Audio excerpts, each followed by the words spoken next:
What's up, nerds? What's going on, everybody? How y'all doing tonight on this beautiful Monday night, going into Tuesday? It's so good to have you all with me when you guys show up here at the lounge. Tonight, there's a lot to discuss. I will say off the front here before we start the program, I'll probably mention the Ezra thing. I honestly have been so busy today, I just now saw that it existed. It dropped just a couple hours ago. I just now saw that article existed, so I want to read it first. I want to be able to get into it and whatever. So tonight we will go ahead with our regularly scheduled program, and tomorrow night we will do a full deep dive on Ezra Miller speaking out. But tonight, oh my gosh, Batman Gate. And the fact that I didn't even realize that Chris reached out to me back on August 1st. But hey, that is Henry Cavill going to the MCU. Could it be true? Could it be real? And The Rock, is he phoning it in as Black Adam? What's he doing? And the fact that he apparently caused some issues there and didn't want to be in Shazam. Wanted to give him some, extra room. We're going to talk about it all here next in the Poindexter Lounge. Stay tuned.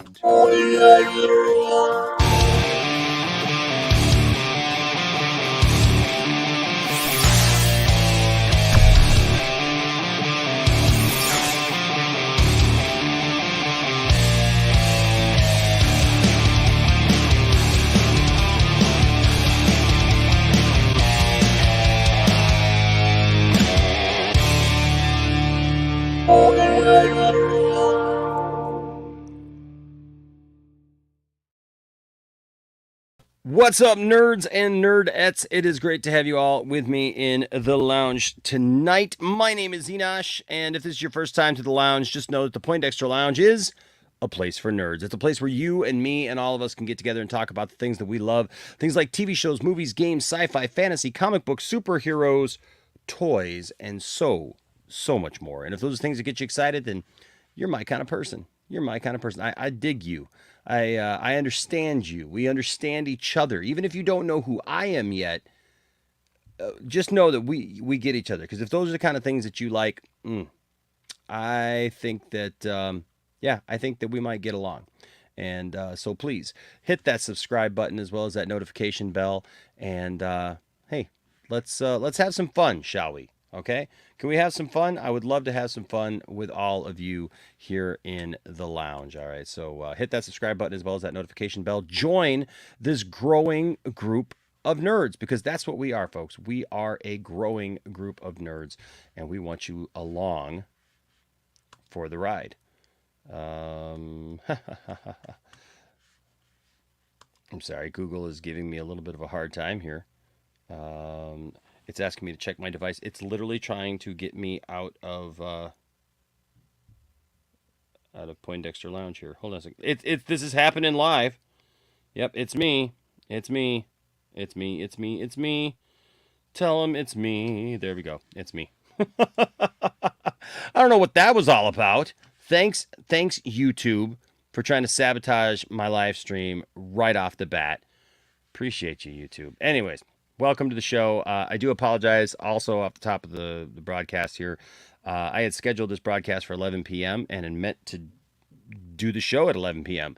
And then I had to go pick up my son, and I totally forgot to change the time. So I apologize to all of you who were here early, but welcome. I'm glad you guys were here early. It's always good when our friends come in early, and hopefully you guys were able to chat a little bit and talk a little bit. But that being said, thank you to all of our patrons. Thank you to everyone who supports the channel, whether or not you're just watching the channel, whether or not that you participate in the Patreon. And of course, we have membership. We have membership for you, membership for all of you guys. There's lots of cool stuff there that comes with membership.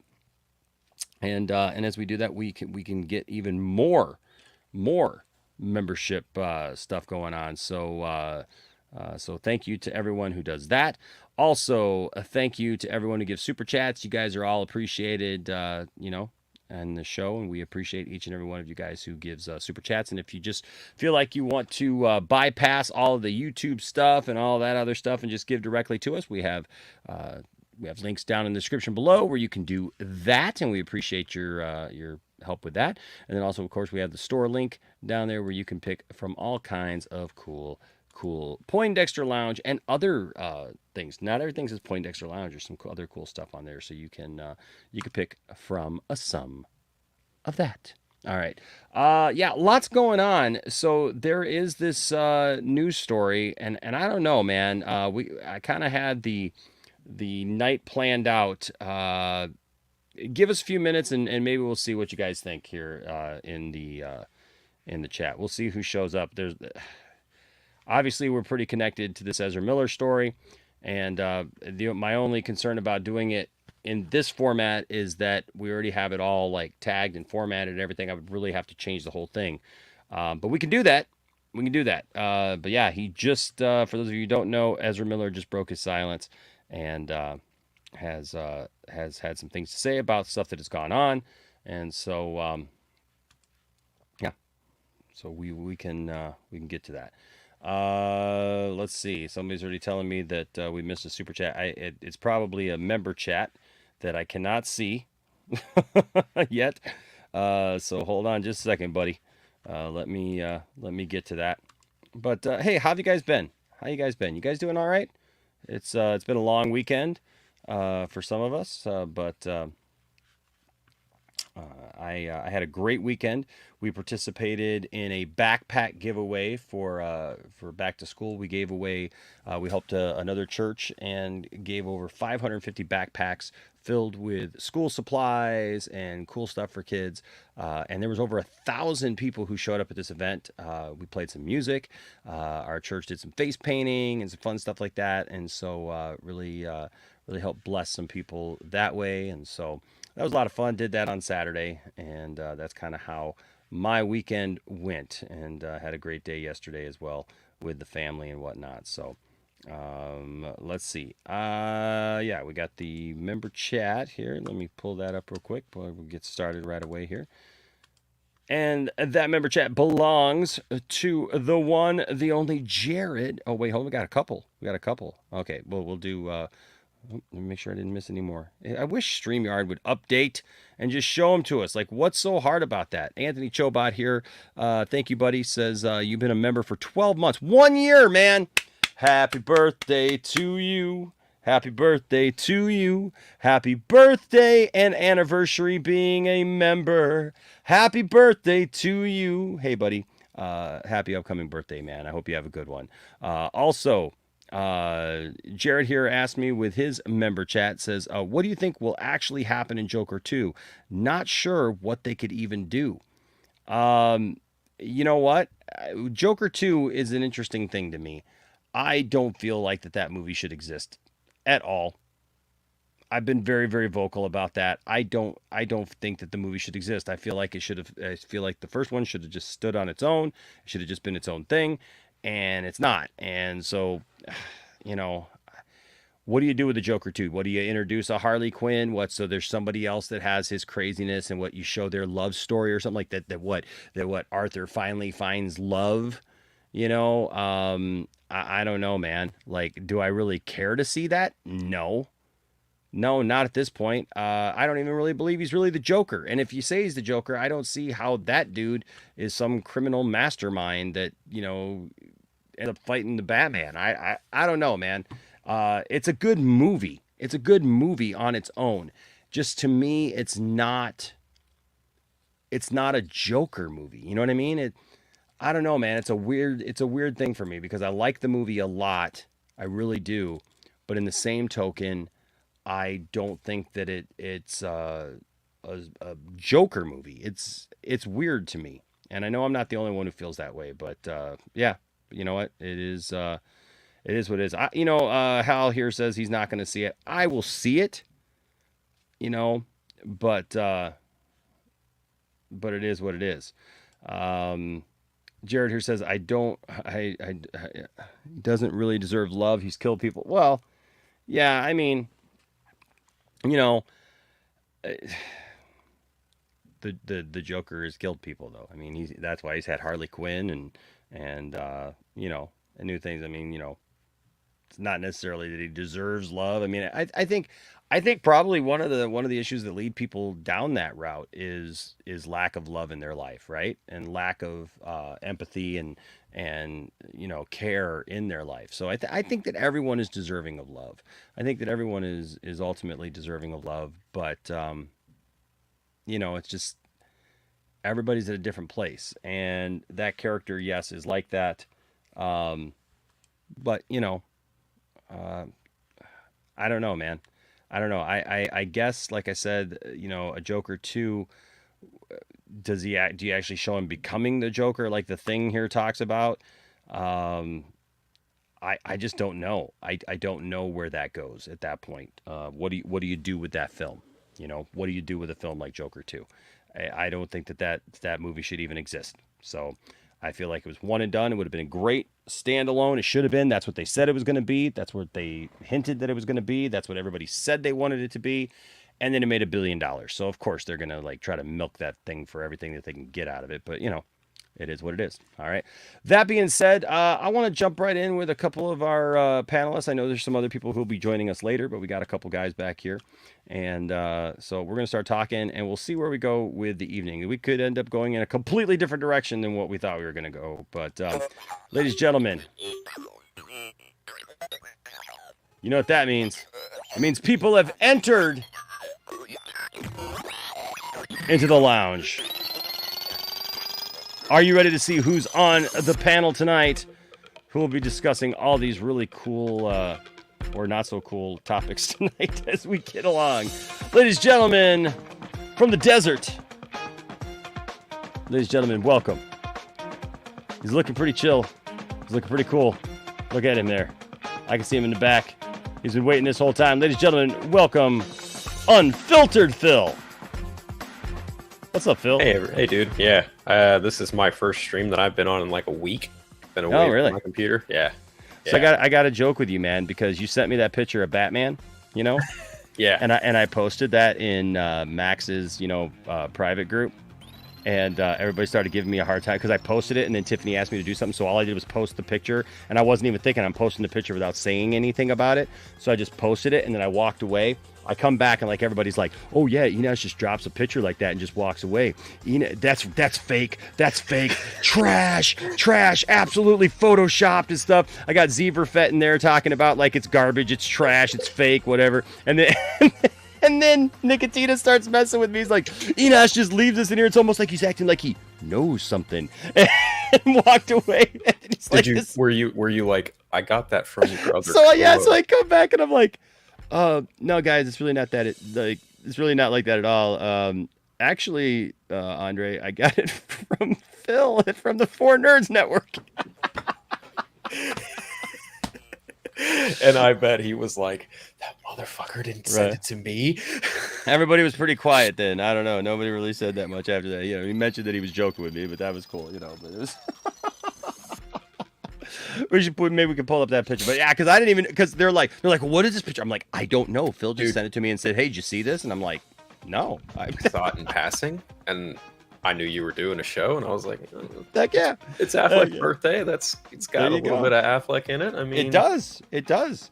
I don't know. Maybe we'll show it to the good fine people here tonight. All right, but also, ladies and gentlemen, back to, you know what? Hold on a second. I gotta do it in honor of him. Check it out. It's the coolest, most rad hat ever. And all the cool guys have one. Ladies and gentlemen, welcome the Godfather himself, Prime. What's going on, Prime? What's good, man? How you doing? Good, man. That hat looks good on you. See, like these are for the days you feel like Superman and Batman, right? And then these are for the days that you feel like just the whole Justice League all together, I guess. And then if you turn it backwards, then you can feel like the rest of the team. So. Yeah. What's going on, man? How you doing? I'm good, man. I'm good. A lot of stuff transpiring. I said it would happen, but just had to give it time. Give it time. So I gotta ask the question, and we can do whatever you guys want to do. I got, there's obviously that Batman stuff going on. People are. This seems like a bigger deal though, and I feel like I'm just gonna afterwards. I can just change it. I guess it will affect the amount of people who are here tonight, but because other people are talking about. It. But should we? You guys want to talk about the Ezra thing? Yeah. Okay. All right. We'll go ahead and talk about the Ezra thing here in just a minute. But first of all, hey, Perseus Westbrooks with a 99-cent super sticker. Thank you so much. Appreciate it. And actually, what I will do is I will. How many times did I see Superman the movie in theaters? Gosh, man, I was 2. So I don't know exactly how many times I saw it. I remember going to see it. Did you see any of those movies? Like, yeah, oh yeah, oh okay. yeah. I saw them all in the theater, man. I saw them all in the theater. I remember going to see Superman the movie in the theater. That's why he asked, because I've talked about that. But I don't know how many times. I mean, back then it was like, movies would keep coming and going, into the theaters over and over again, and because obviously there wasn't really a home video market, so. Gosh, man, I saw Star Wars so many times, and in the theater, and then also Superman the movie. I mean, a lot. So, hold on a second. I'm just gonna tweet out here. Foregoing. But what's going on with you guys? Nothing, man. Just chilling. Had a regular Monday. Just a regular Monday. Sleep deprived. Yeah. Very sleep deprived. Wondering if you saw my video that I did with what I would do with DC moving forward. I saw that it was out. I have not had a chance to watch it yet. Oh, okay. Yeah. So, but I'm kind of glad that this report had came out with Ezra Miller. So I'm kind of glad it came out for him. So yeah, I'm just tweeting out for everybody so that they can know that that's what we're doing. So yeah, go ahead. Yeah, I'm glad they spoke out and made a public statement. It was kind of, I wouldn't say necessary, but it feels like it's kind of lining up with like option one of what Warner Brothers is apparently going. Of the 3 options they had, it feels like it's falling into that category where I mean, for a little while there, it was already kind of out in the ether that Ezra was already getting assisted help. He was seeking out help for mental related issues. So it's like, this just kind of tracks with that. Yeah. I mean, I told everyone it's like, you can't read and just believe all the crazy stuff that's going out there, because they just putting out hit pieces. Once he comes out and says his apology or says something about the incident, so he's publicly just saying that, what, I pretty much been going through some shit.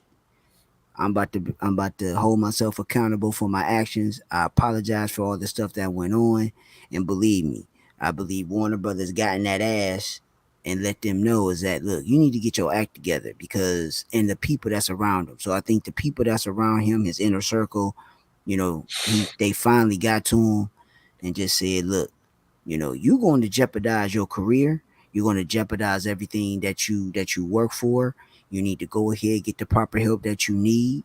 Apologize in public. Apologize to your peers. Apologize to the organization that you work for. And get the proper help. Make that public statement, like I figured that he would. So, so you can't just trust all these sources. You couldn't trust all the sources. Let him make a statement. Let this stuff come out, and let it go from there.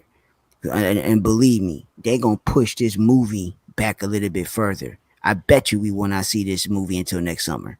I say next summer by coming into the fall. That's probably how far they're gonna push it, because they're gonna allow Ezra to give time. They want to let this stuff die down, whatever it is they got going on behind the scenes pertaining to that movie. They want to get everything corrected, let all the stuff simmer down, and then go from there. So that way he'll be in the right state of mind moving forward, assuming that the help actually helps him. But I'm glad that he actually made a public statement. Like I said before, that's all he had to do was make a statement. He has to come out and say something, because you just can't just not say something. That's just gonna make you look even more guilty, because you ain't saying nothing.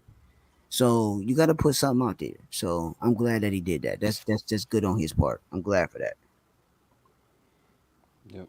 Sorry, I'm just changing this real quick. No, I I've got the full quote if you want me to read it off from Ezra Miller. yeah, no, I've got the article. What I'm trying to do is I'm trying to change um, um,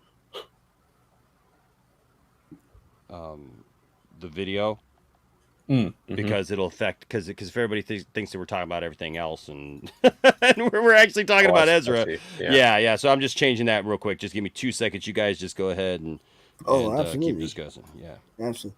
Man, you got the black hat. I was trying to get I that. don't even have a hat like that. Wish I did.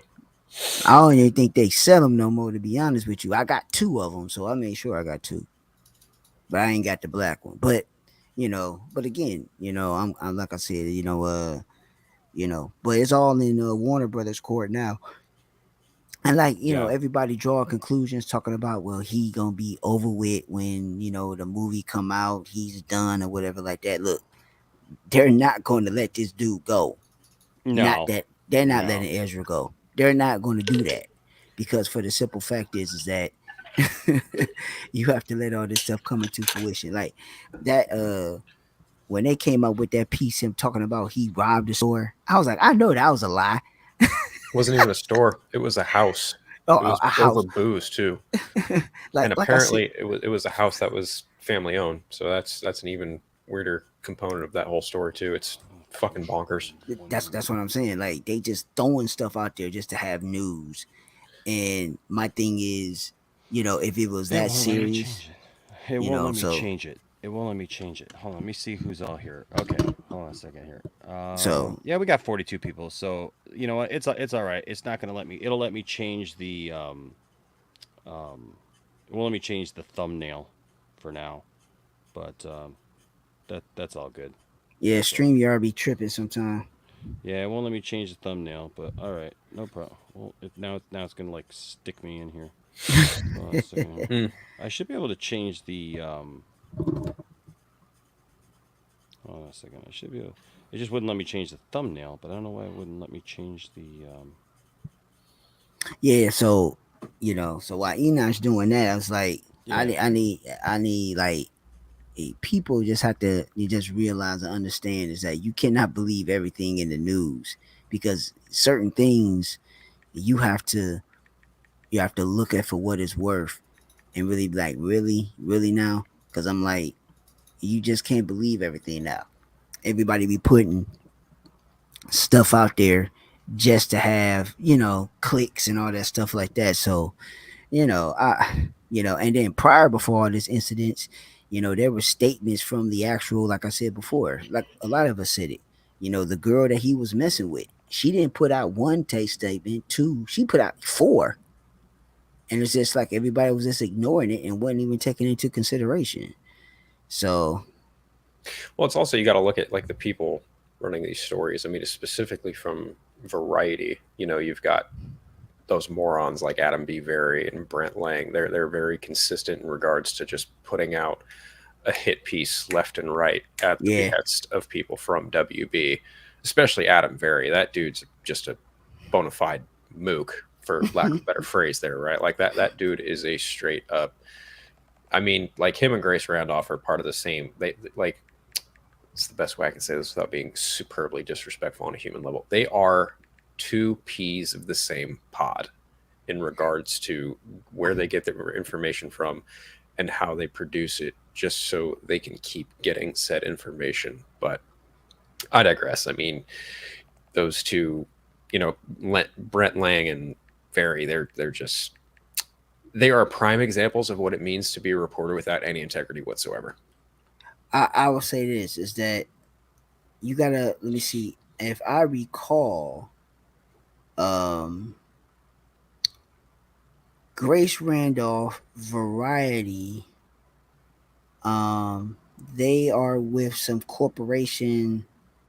Hold on, because I put it up a couple of days ago.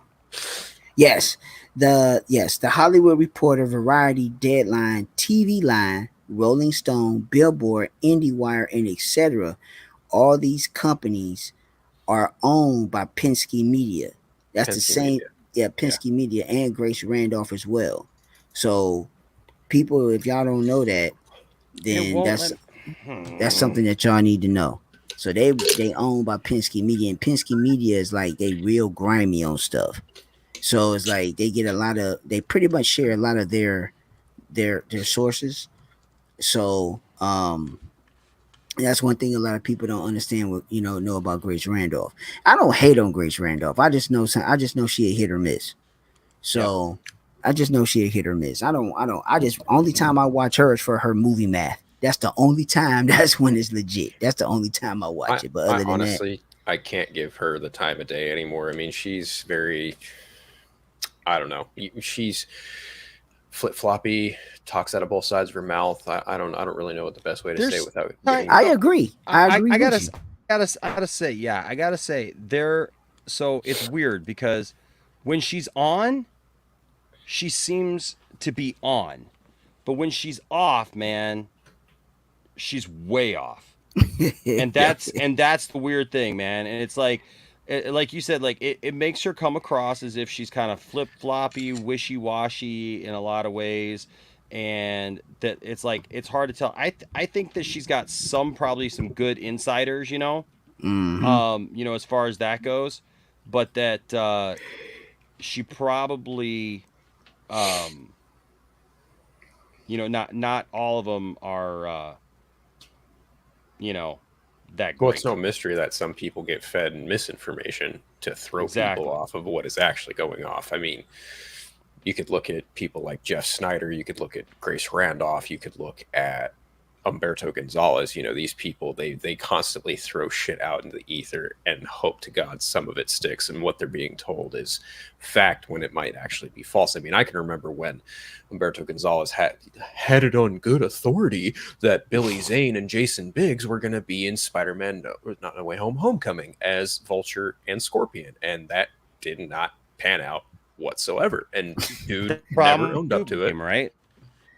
That's the problem with Scoop Game is that you live or die by the Scoop Game, Right. and and I think it let me change it. Yeah, we changed it. It wasn't letting me do it, but now it did. Okay, so now we're all set.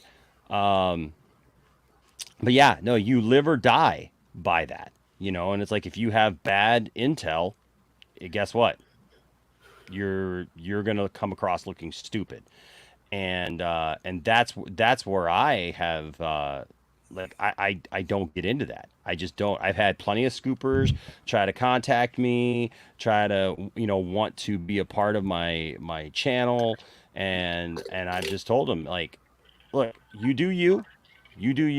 If that's what you feel you got to do, but for me, I just can't put my name out there on stuff that I don't know for sure. If somebody doesn't tell me something directly, I You want to gather more. You want to gather more than just one person. If you get like yes. 5 or 6 people that's telling you the same thing, then maybe I'll go ahead and I'll do it because I'm getting it from multiple sources, not just Yep. one.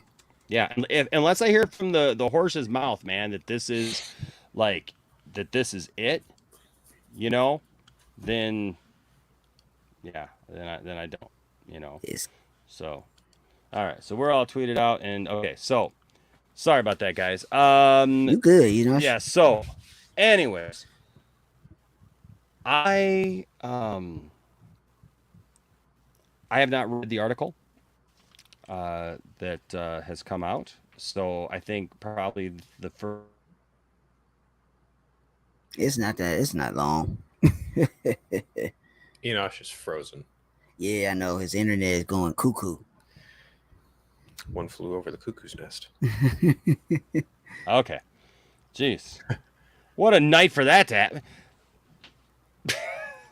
Hey, sometimes the internet man be tripping, man. I was having internet issues earlier today, man. Don't feel bad.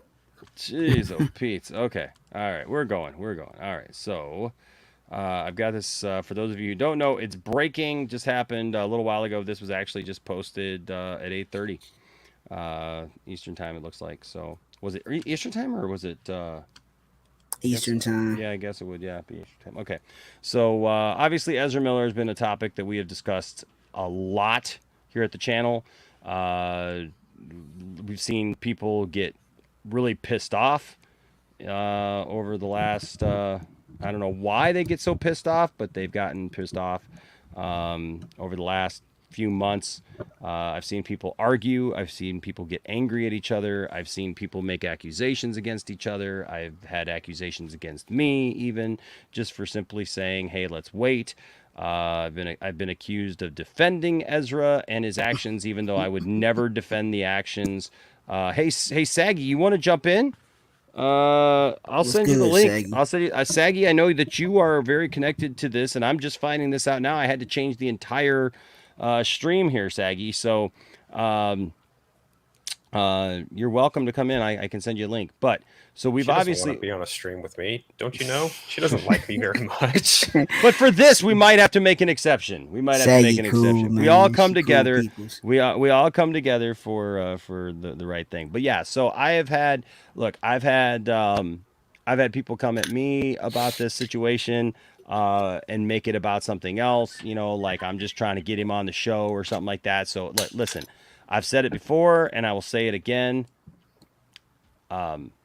If you think for a second that I would excuse illegal or moral behavior, or like bad moral or illegal behavior, to have somebody on this channel, you probably need to go watch somebody else because you don't know me. Or actually, you probably just need to watch more of me to actually understand who I am as a human being, because that is atrocious. And that is something that I would never do. I would never make those kind of concessions in my personal life, in my public life, in anything, just to have some celebrity on my show. I've had celebrities on this show. Guess what? I have worked with celebrities my whole life. The people saying those kind of things about me, you haven't been there. I've been there, and I act like I've been there because I have been there. Okay, I've spent my life on the road touring with people who have won Grammy awards and sold millions of albums. I've toured as the leader of their band. I've met my heroes growing up. I have very few people that I have yet to meet that like probably Mark Hamill and Weird Al Yankovic is like the two. So if you guys are watching, Weird Al. just saying, I'm there. But the thing is like to say those kind of things about me just shows people don't know me. All right. I'm not your average little YouTube, bebopper around here who gets starry eyed every time somebody mentions their name. No, I've been thankful and blessed to have the people that I've had on. But listen, Enosh Fee is not common. Okay. Enosh Fee is not like common, I get my pants all in a twirl because, some celebrity wants to come on or mentions me or even, whatever. So I'll just dismiss everything that they do. And if you believe that, you know what, you can take that someplace else because that don't fly around here. So that'd be awesome. Yes, Mark will be here next week. But that being said, guys, there's a lot of people who I've seen a couple friendships break up over this story. Honestly. That's sad. And it is. It really is sad that you can't just have like an opinion, or like I said, if you say the words, "Hey, let's wait and find out," and let the guy, let them have their day in court, or wait until they say something finally, like tonight apparently, you get blasted for it. And I get it. There's a lot of circumstantial evidence. There's a lot of circumstantial stuff that has, piled up over the last few months. I understand that. And like I said on a stream the other day, don't you think that like every time I wake up in the morning and I see something like about Ezra Miller and I'm just like, oh, no, please, like, let's stop. I get it. But at the same time, we're talking about real human beings here. Okay. Regardless if they're celebrities or not, we're talking about real human beings. And so because we're talking about real human beings, I want to have those kind of real discussions and treat people with respect. And so let's see what this article has to say about Ezra. It says Ezra Miller seeking treatment for complex mental health issues. In a statement, the Flash star says, "I want to apologize to everyone that I have alarmed and upset with my past behavior." After troubling behavior that has led to charges of harassment and felony burglary, as well as allegations of assault and abuse, Ezra Miller says they are seeking treatment for complex mental health issues. Miller says in the statement sent via a representative to the Hollywood Reporter, having recently gone through a time of intense crisis, I now understand that I am suffering complex mental health issues and have begun ongoing treatment. I want to apologize to everyone that I have alarmed and upset with my past behavior. I am committed to doing the necessary work to get back to a healthy, safe, and productive stage in my life. The statement comes after a year where Miller has been the subject of much controversy. The actor, who uses they them pronouns, was arrested on 2 separate occasions in Hawaii, once in March for disorderly conduct and harassment following an incident at a karaoke bar, and again in April for an alleged assault in which he is accused of striking a woman on the head at a private residence. That was something else, but okay. The parents of an 18-year-old filed an order of protection against Miller, alleging the actor groomed their child from the age of 12. The child has denied the adult has denied being coerced by Miller in an Instagram post, and in a recent article, actually last week, that came out. Okay, and in videos, but most recently, Miller was charged August 8th. Oh, by the way, yeah, that whole grooming thing went to court, and haven't heard anything. Obviously didn't go to jail about it, and Dakota is not in the care or custody of her parents. Just put it that way. Most recently, Miller was charged August 8th with felony burglary in Vermont, where the actor resides, after allegedly lifting bottles of alcohol from an unoccupied local home in May. After the series of scandals, the fate of Miller's most high-profile project, DC titled The Flash, has been called into question. THR reported last week the studio Warner Brothers was exploring several avenues for the big-budgeted film, including limiting the press Miller would do around the release, or even shelving the project as of a last resort. It was reported that Warner's had received indications that the 29-year-old Miller, whose mother had begun accompanying the actor, would seek professional help. He's been seeking professional help since July, by the way. The Flash is set for a June 23rd, 2023 release. Any comments on that? I don't think they do comments. I don't think they do comments. Okay. Who wrote this one for the Hollywood Reporter? This is Mia Gallupo. Okay. Yeah. I wasn't sure who did it for THR. I just know Brent Lang and somebody else did it for Variety. Yeah. Mia Gallupo. So I will just say this. I'm glad that Ezra is seeking the help that they need. I think it's important.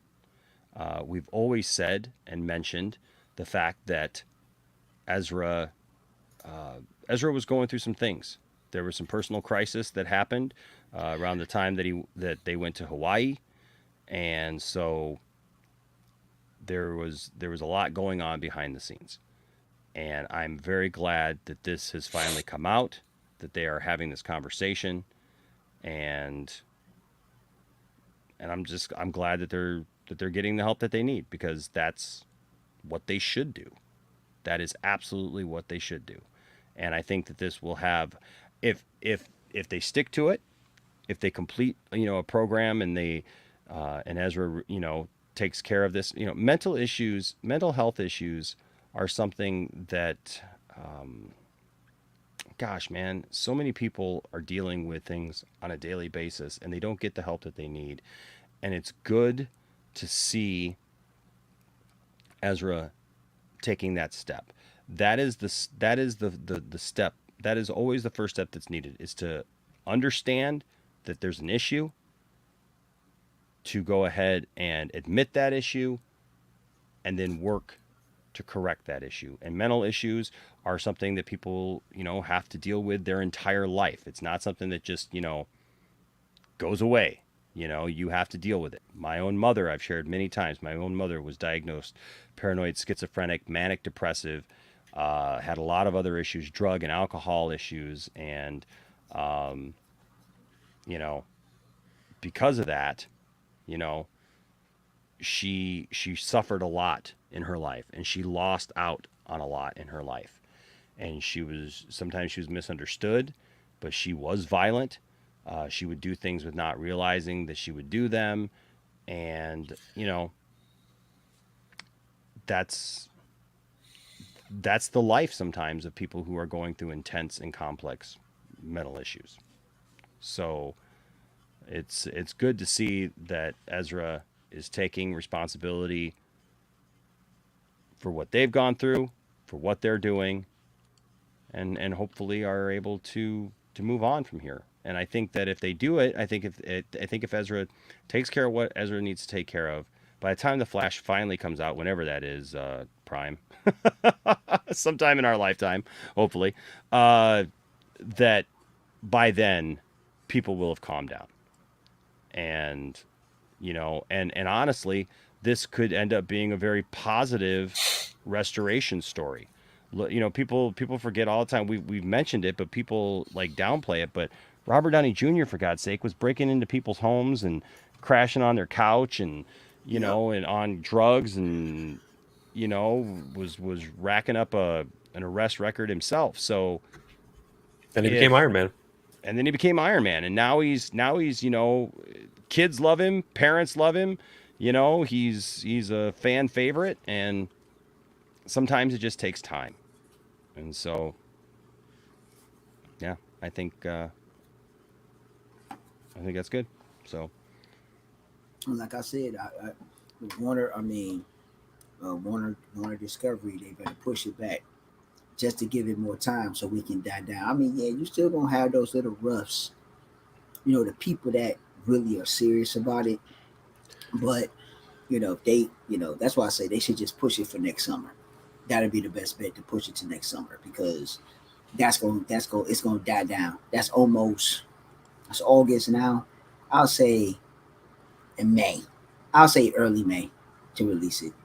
At least, early May, beginning of June. You do it that way.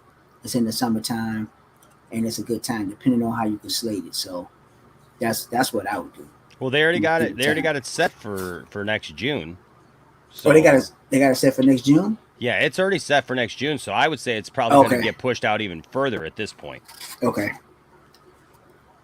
Yeah. So since that's the case, that's good. Hey, Phil already warned you, but I will say to Marcus, you need to chill, man. You need to chill, or I'm gonna silence you. So there you go. I don't know. What do you think, Phil?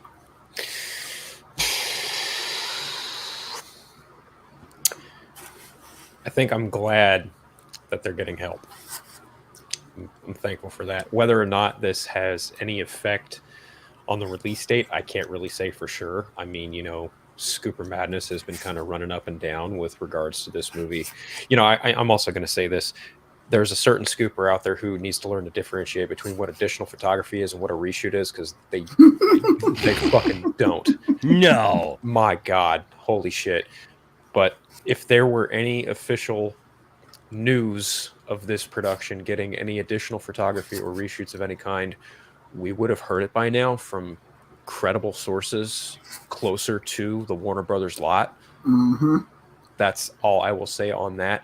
So as it stands right now, as we are talking on this stream, this film's going to release in June 23rd, 2023, fucking 35 years after Batman 89. That's how I feel about it. And, Prime's got a point. Like, if any of this shit does happen, and, they push it forward, push it back, whatever, that's their decision. But as it stands right now, this time at, 9:30, 12:30, whatever your time zone is, the film is on track to release June 23rd. But as we even know, there was some reports of other shufflings of these dates, even with Shazam and even with Aquaman. So it very well could be affected by that. It would not surprise me at all if this film does get reshoots at all. It wouldn't surprise me at all, because there has been whispers and murmurs and windings of the third act being reworked to some extent or another. The minute Ben Affleck was seen doing shoots for Aquaman, that was instantaneous fire for everyone to be like, oh, he's gonna be everywhere now. And it's like, no, dumbass, it's not gonna be everywhere. That's one production, not all productions. But I digress. I'm not in LA. I'm not on the WB lot. I'm not in Leavesden, wherever the hell they're shooting any of this. I can't say for sure. I'm only just speaking to everything that's been presented to us by people of credible sourcing. Hey Phil, do you guys think that at the end of the day that Michael Keaton ends up still in this movie? You know what? To be honest with you, Maybe. I said it. I said this. I'm not jumping the gun if they're going to do additional photography with Ben Affleck. No, I take that back. With reshoots and replacing Michael Keaton. No, Michael Keaton is going to be in the movie. They already paid the guy, so I mean, he's already been in the damn movie, and to my knowledge, he's not even in the movie that long. So, I'm like, His people just part have got, to. but if, in all fairness, though, his part got cut out of Aquaman, Yes. and then the Batgirl movie that he was in is completely gone now. Like so Okay. now all we have is the Flash, which was originally all he was supposed to come back for to begin with, right?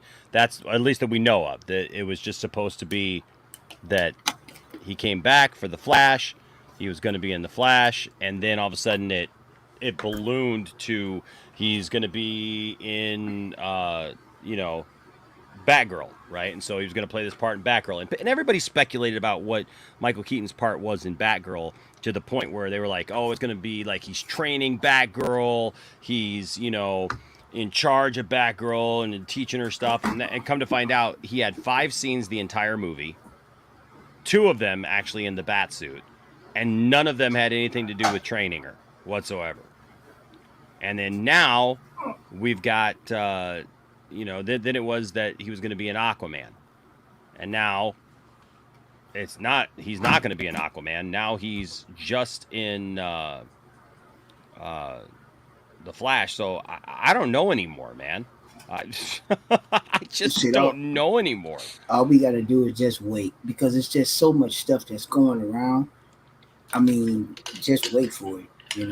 I mean, if put it like this, I tell people like this: if Ben is doing all these reshoots for both films, great, so be it. That's a good sign. So great, Yeah. so be it. I highly doubt that.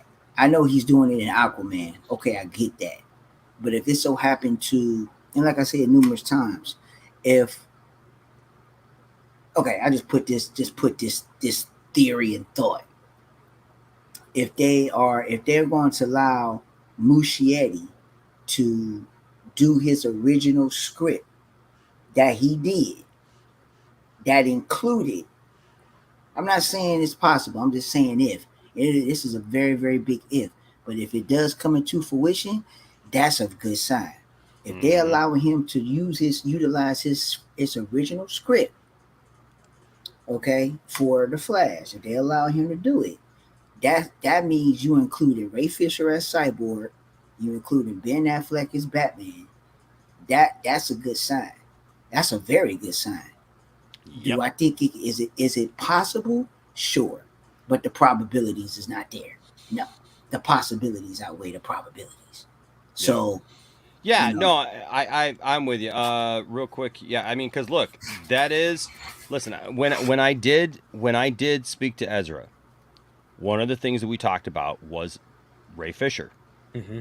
Okay, and I asked him, I said, hey, is there any chance, because we were hearing some rumblings then that like, oh, it could, whatever, and I said, is there any chance that he could show up in your film? And he said, look, I'm fighting for him. Like I love Ray. I'm fighting for him. Like I'm not, it was exact words, was something about like, I'm not, playing this crap, like I didn't get into this just to put out a movie or just to, do whatever. I got in this for the right reasons. And, I want Ray in this movie if Ray can be in this movie. It's looking like some of the people who are involved that Ray has said, he didn't want to be a part of could be on their way out. I don't know. I guess it depends upon how much of the movie changes. We could see a few different things, by the time it's all said and done. But we do have another member chat. This one's from Anthony Grigsby.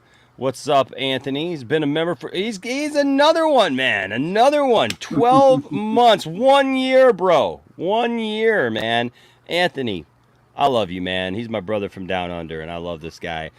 Says, hello, guys, and to all in the chat. Sharing the sentiment of Enosh, this could be a real redemption for Ezra now, considering he has taken accountability of his actions and is cooperating.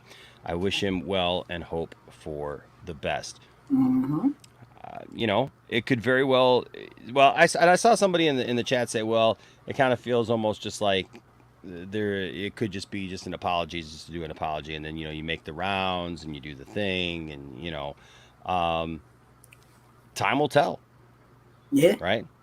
That's all you can do is just wait. That's all you can do is wait. Wait and see mode. Yep. Wait and see what actually happens. To kind of also go back to the whole Michael Keaton thing.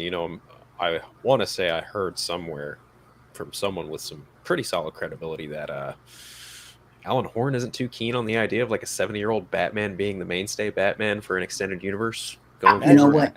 I heard the same thing, but it makes sense. But at the same time, it's like we're gonna let it pan out and let it see what actually happens. Because sure, yeah. If you want to think logically, all this whole thing is that they pushed the movie back. We know that Ben Affleck has did reshoots reshoots. Aquaman. I don't think they reshoots. I think it's additional photography for him. To be honest, I think it's additional photography for him. I think in regards to Aquaman, given how allegedly, if you believe the test screenings, and people were confused by the fact that Michael Keaton was the Bruce Wayne in that, you could call that a reshoot. Now, those are reshoots, but just for certain scenes that they might just add in for him, they might do some additional photography. They might do some, but hey, only time will tell. Hey, but with the Flash. Yeah, those are all reshoots. The only thing that'll be additional photography for it would be if they add Ray Fisher back as Cyborg in his role in the movie. I doubt it. It'll be fantastic if they do that. That'll be great. But I'm not holding my breath. I'm not holding my breath. Well, because he's down shooting a movie right now with Zack Snyder in Inyo County. So he's doing what? Rebel Moon. He's in Rebel Moon. Oh yeah. I know. So if they were to do any kind of additional photography with Cyborg's character, it would likely have to be after that. If not, unless I'm only spitballing here, but like unless Ray Fisher is done shooting his stuff for Rebel Moon, the production, from what I understand, filming of that is supposed to end sometime in November. If they wanted to do any kind of additional photography with Cyborg's character, and that does kind of line up if Walter Hamada's out by the time Black Adam's out, and his name it might still be on The Flash, but it probably will. I would have to imagine that his name will be on that movie because it was under his regime that movie happened. Yeah, Hamada will be on it.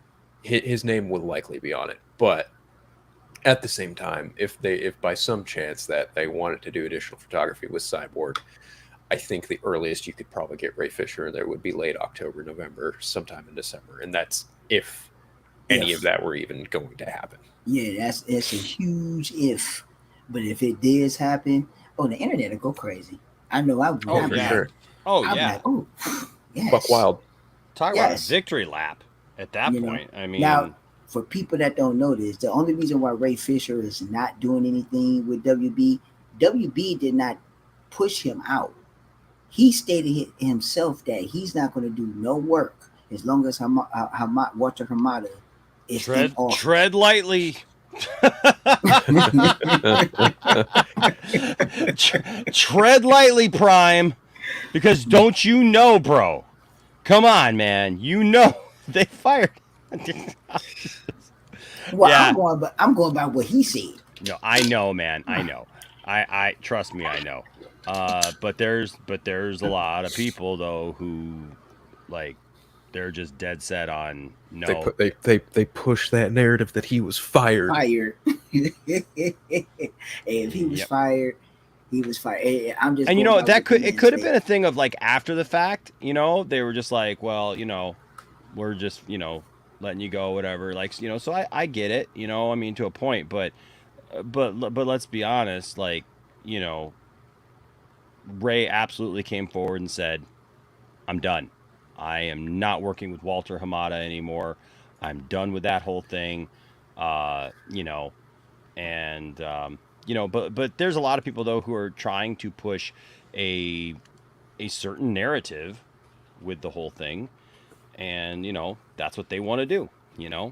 So hold on just 1 second here. Realized a couple of things here. We got somebody just popped in the back. Let's get another perspective on this. Ladies and gentlemen, welcome to the show. RJ, what's going on, RJ? Hello. There he What's RJ, up?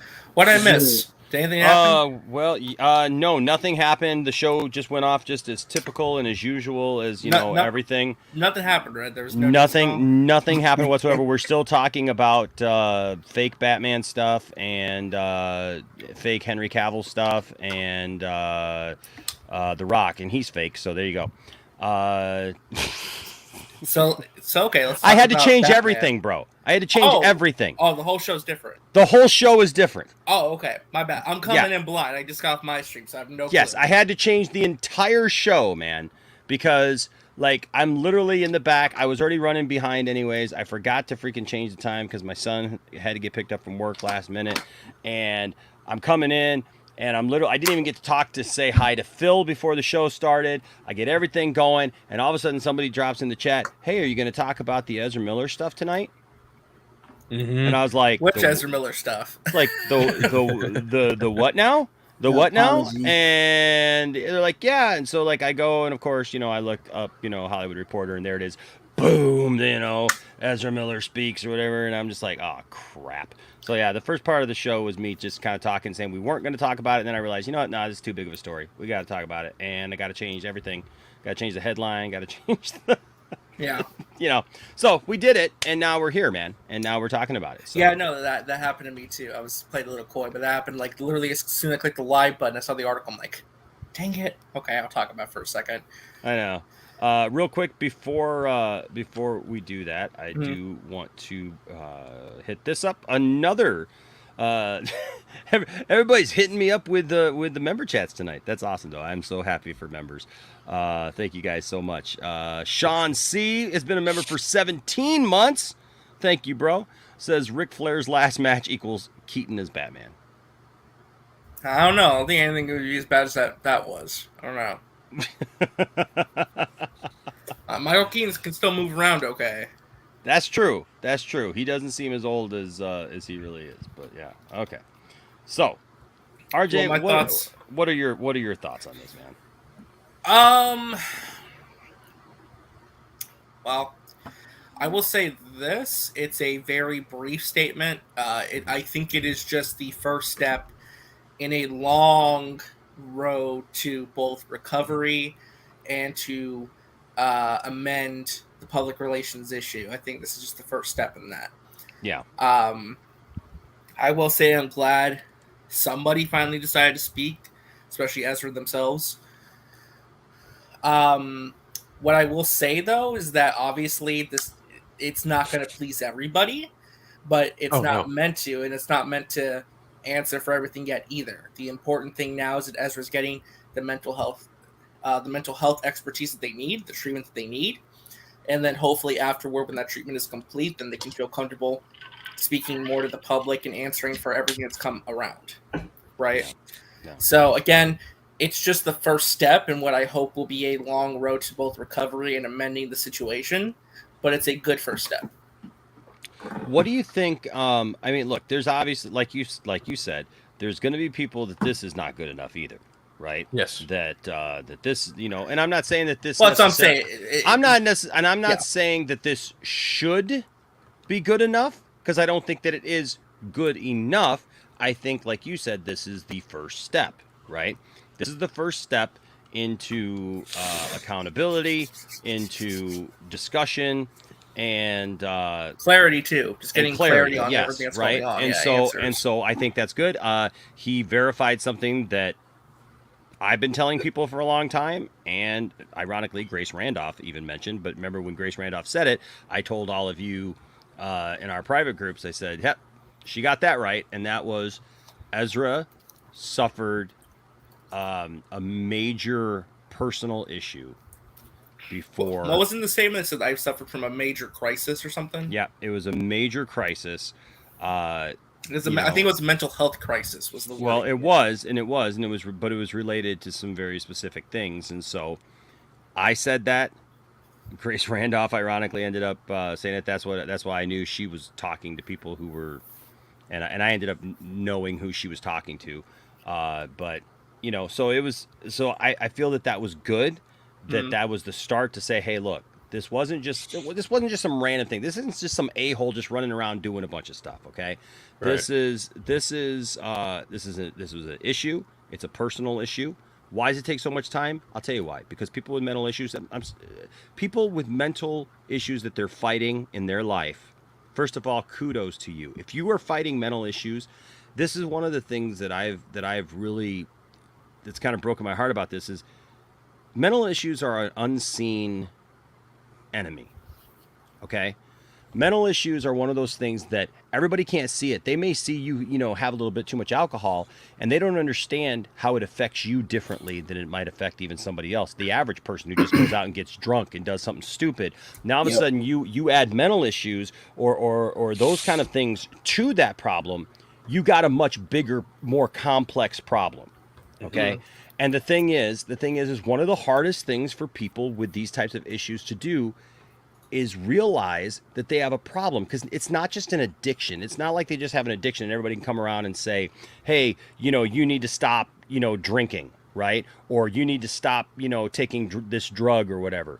It's literally your brain and your mind doesn't think clearly. So it's not you just, well, if you just stop this, if you just stop doing this behavior, you'll be okay.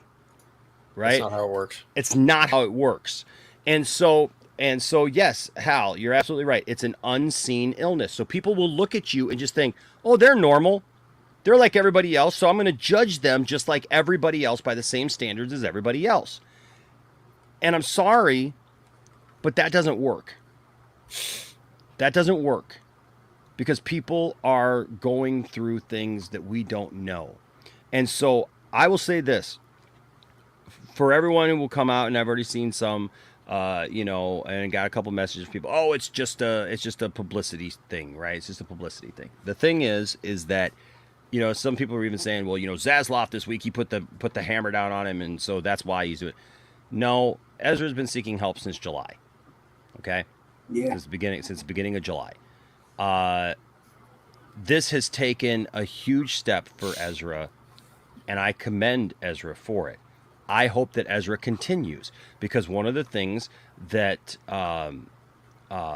concerns me about this is that a lot of times somebody who is facing these kind of problems, they'll do okay for a minute, right? They'll seek help. They'll do okay for a minute. They'll acknowledge. They'll try to move forward, and then it's very easy to fall back into I'm okay. Because they want to be okay. That is the biggest concern, yeah. They want to be okay so much that they lie to themselves and they tell themselves they're okay. My mother did that so much, guys, where my mom, she'd get on the proper medication. She'd start balancing out. She'd be okay. And then she would convince herself that she was always okay, that she didn't need any of these other things. She didn't need medication. She didn't need the counseling. She didn't need all those things because she was always just okay. And she would relapse and fall back into her issues, right? So my concern right now is that if there is this kind of issue there, that Ezra seeks out the help, obviously, that they have, and continues to seek help. And that the people around Ezra, if you're watching this, if you're around Ezra, and I know that some of Ezra's, friends and people around them, they watch, take care of Ezra. Don't just think, well, it's just our friend. Be there for Ezra and do everything that you can to help Ezra through this time and make sure that Ezra continues to get the help. And if you can't do that, you're not a friend. That's it. So like I said, I get some of the concerns. Yes, this is just the first step, but I think it's a very positive first step. It's a positive first step, but there's still a long ways to go. Yes, yes, long ways to go. So I mean, I agree. Tells me one thing though, for sure at this point they're going with option one. They're going to release the film. I mean, I think that's obvious at this point. They're going to release it. And provided that Ezra Miller hopefully stays out of headlines, you'd imagine he'd probably be part of the. Again, that's the hope at least, and again, right. Hopefully it stays that way. We'll see. Because again, I was talking to a coworker about this earlier because he asked me, how do you feel about this going on with Ezra Miller and the Flash? And I was like, look, what is going on with the media and what is going on with Ezra Miller, straight up up until releasing that public apology and releasing that public statement, it's all been allegations, it's all been hearsay, and it's all just been perpetuated by Variety. It's been perpetuated by a bunch of regurgitator newses, and it's unfortunate because regardless of whether or not those allegations be true or not, it's bad press for the main actor in their big tentpole film coming out next year. And bad press is never a good thing, period, point blank. And it sucks saying that because this is someone who, we've seen grow in that role for a couple of films now between, Studio Squad, Zack Snyder's Justice League, even Batman versus Superman. So when time finally comes for them to get their own film and you have, headline after headline, week after week, month after month, it's getting to the point where it needs to be addressed and it needs to be handled. And I'm glad that Ezra Miller is taking those necessary steps to ensure that this hopefully does not continue. And by that way, we can go and see the Flash film, judge it for what it is, and move on with our damn lives and stop worrying about seeing these GDMF and headlines every damn week. Right. Right. Well, you know what it reminds me of? Yeah. I hope that the media stops this. This is what's Phil, you hit it. Because I have been getting sick and tired of seeing the nonsense just trying to heap on top of Ezra more and more stuff instead of even caring about anything that Ezra might be going through. And what it reminds me of? Did you see that episode of South Park where they did the Britney Spears episode? Where Britney Spears has to be sacrificed. They basically they show like they kind of make fun of it, but they talk about tabloid. It's talking about tabloid mentality, and basically it's that Britney Spears is the next in line that they have to sacrifice these celebrities or these young women, for so that Harvest is good. Right, coming forward. Yeah. But it shows like they literally in the episode they killed Britney Spears by taking her photo. Like everybody has a camera, and the kids realize, well, this is just part of life. This is just what happens, It's like this, and it's sad because we see that kind of thing continue. In real life every day, and that's what it's based off of. So, and even to some extent, almost glorified to some extent or another. I mean, to not really switch gears, but to just bring it up as another example, regardless of how you feel about either Johnny Depp or Amber Heard, the amount of pure misogynistic evil shit that has been said and lobbied her way, regardless of whether or not she was in the right or wrong, was despicable and disgusting. And then on the other side, you have everyone just chanting that Johnny Depp was this fucking beautiful soul of a human who could do no wrong, and they completely absolve him of all the horrible shit that he's done over the years and completely ignore it, only to just attack Amber Heard. Now, I'm not even saying Amber Heard was completely innocent. Obviously, there were some things on her end too that relationship was just all toxic, Yep, but regardless, like, these are still people at the end of the day. I mean, Britney Spears, another example, like, her father had complete and total control over her money, over her relationships, over her, like, everything damn near up until recently. And now she's finally at a point where she can live her own life. And it's back and forth at least every year you see another celebrity, just as South Park put it, get sacrificed. And it's despicable. It is. Absolutely It is despicable. because look, I don't. People would ask me like, oh, what do you think about the Amber Heard trial and stuff, and the Johnny Depp thing, and I'm like, I don't care. I literally don't care. But she's so horrible. And listen, she did some horrible things. It sounds like she Well, was. I care about the precedent of male abuse victims and that whole thing. Yeah, I mean, I get that. That I actually I get think that. was a big, because there were some people who absolutely said, "Oh, Johnny Depp never did anything wrong," but I think it was a bigger point of contention being like, this person was wrong and has been labeled as something, and the full details need to come out. That was a big point for a lot of people. But too. RJ, I get that to a point, but I think the other point is too, though, it's like we act like we have the right to know all these things just because people are in the public or whatever. Well, it's not about. I get that, but we no, don't. I We don't. that. And honestly, anybody looking at the Amber Heard and Johnny Depp thing, that was so over sensationalized and so overplayed. And I'm sorry, but you know what? What my biggest problem was with it was, like, for as bad as the things that Amber Heard did, and yes, those people both did things to each other. They both attacked each other. They both treated each other like garbage. And you know what? What I hated was I hated seeing, first of all, people put so much into it that it was just the most important thing ever, that like we just had to know everything. And then on top of that, nobody said anything about the way Johnny Depp acted on the stand, or his lawyer, or his lawyer, or the way that he acted when they would cut to him and he'd be laughing and joking and saying things under his breath and playing up to the jury and whatnot. You know what I mean? Because like, dude, he displayed, and like, I like Johnny Depp, right? And I'm glad that stuff came out, because I don't think that Johnny Depp should have been punished the way that he was punished either. Okay, like so I want to make very clear of that. I don't think that should have been. These are actors. They're actors, and the thing is that if that was anybody else, if the tables were turned and the public felt that Amber was in the right, and we saw him acting like that, do you know how many people would have just gone up, because he expressed classic narcissistic actions right there in the courtroom, laughing and cutting up and joking and stuff, while, she was being embarrassed and things like that. It's just, I don't know. The whole thing just wasn't cool to me.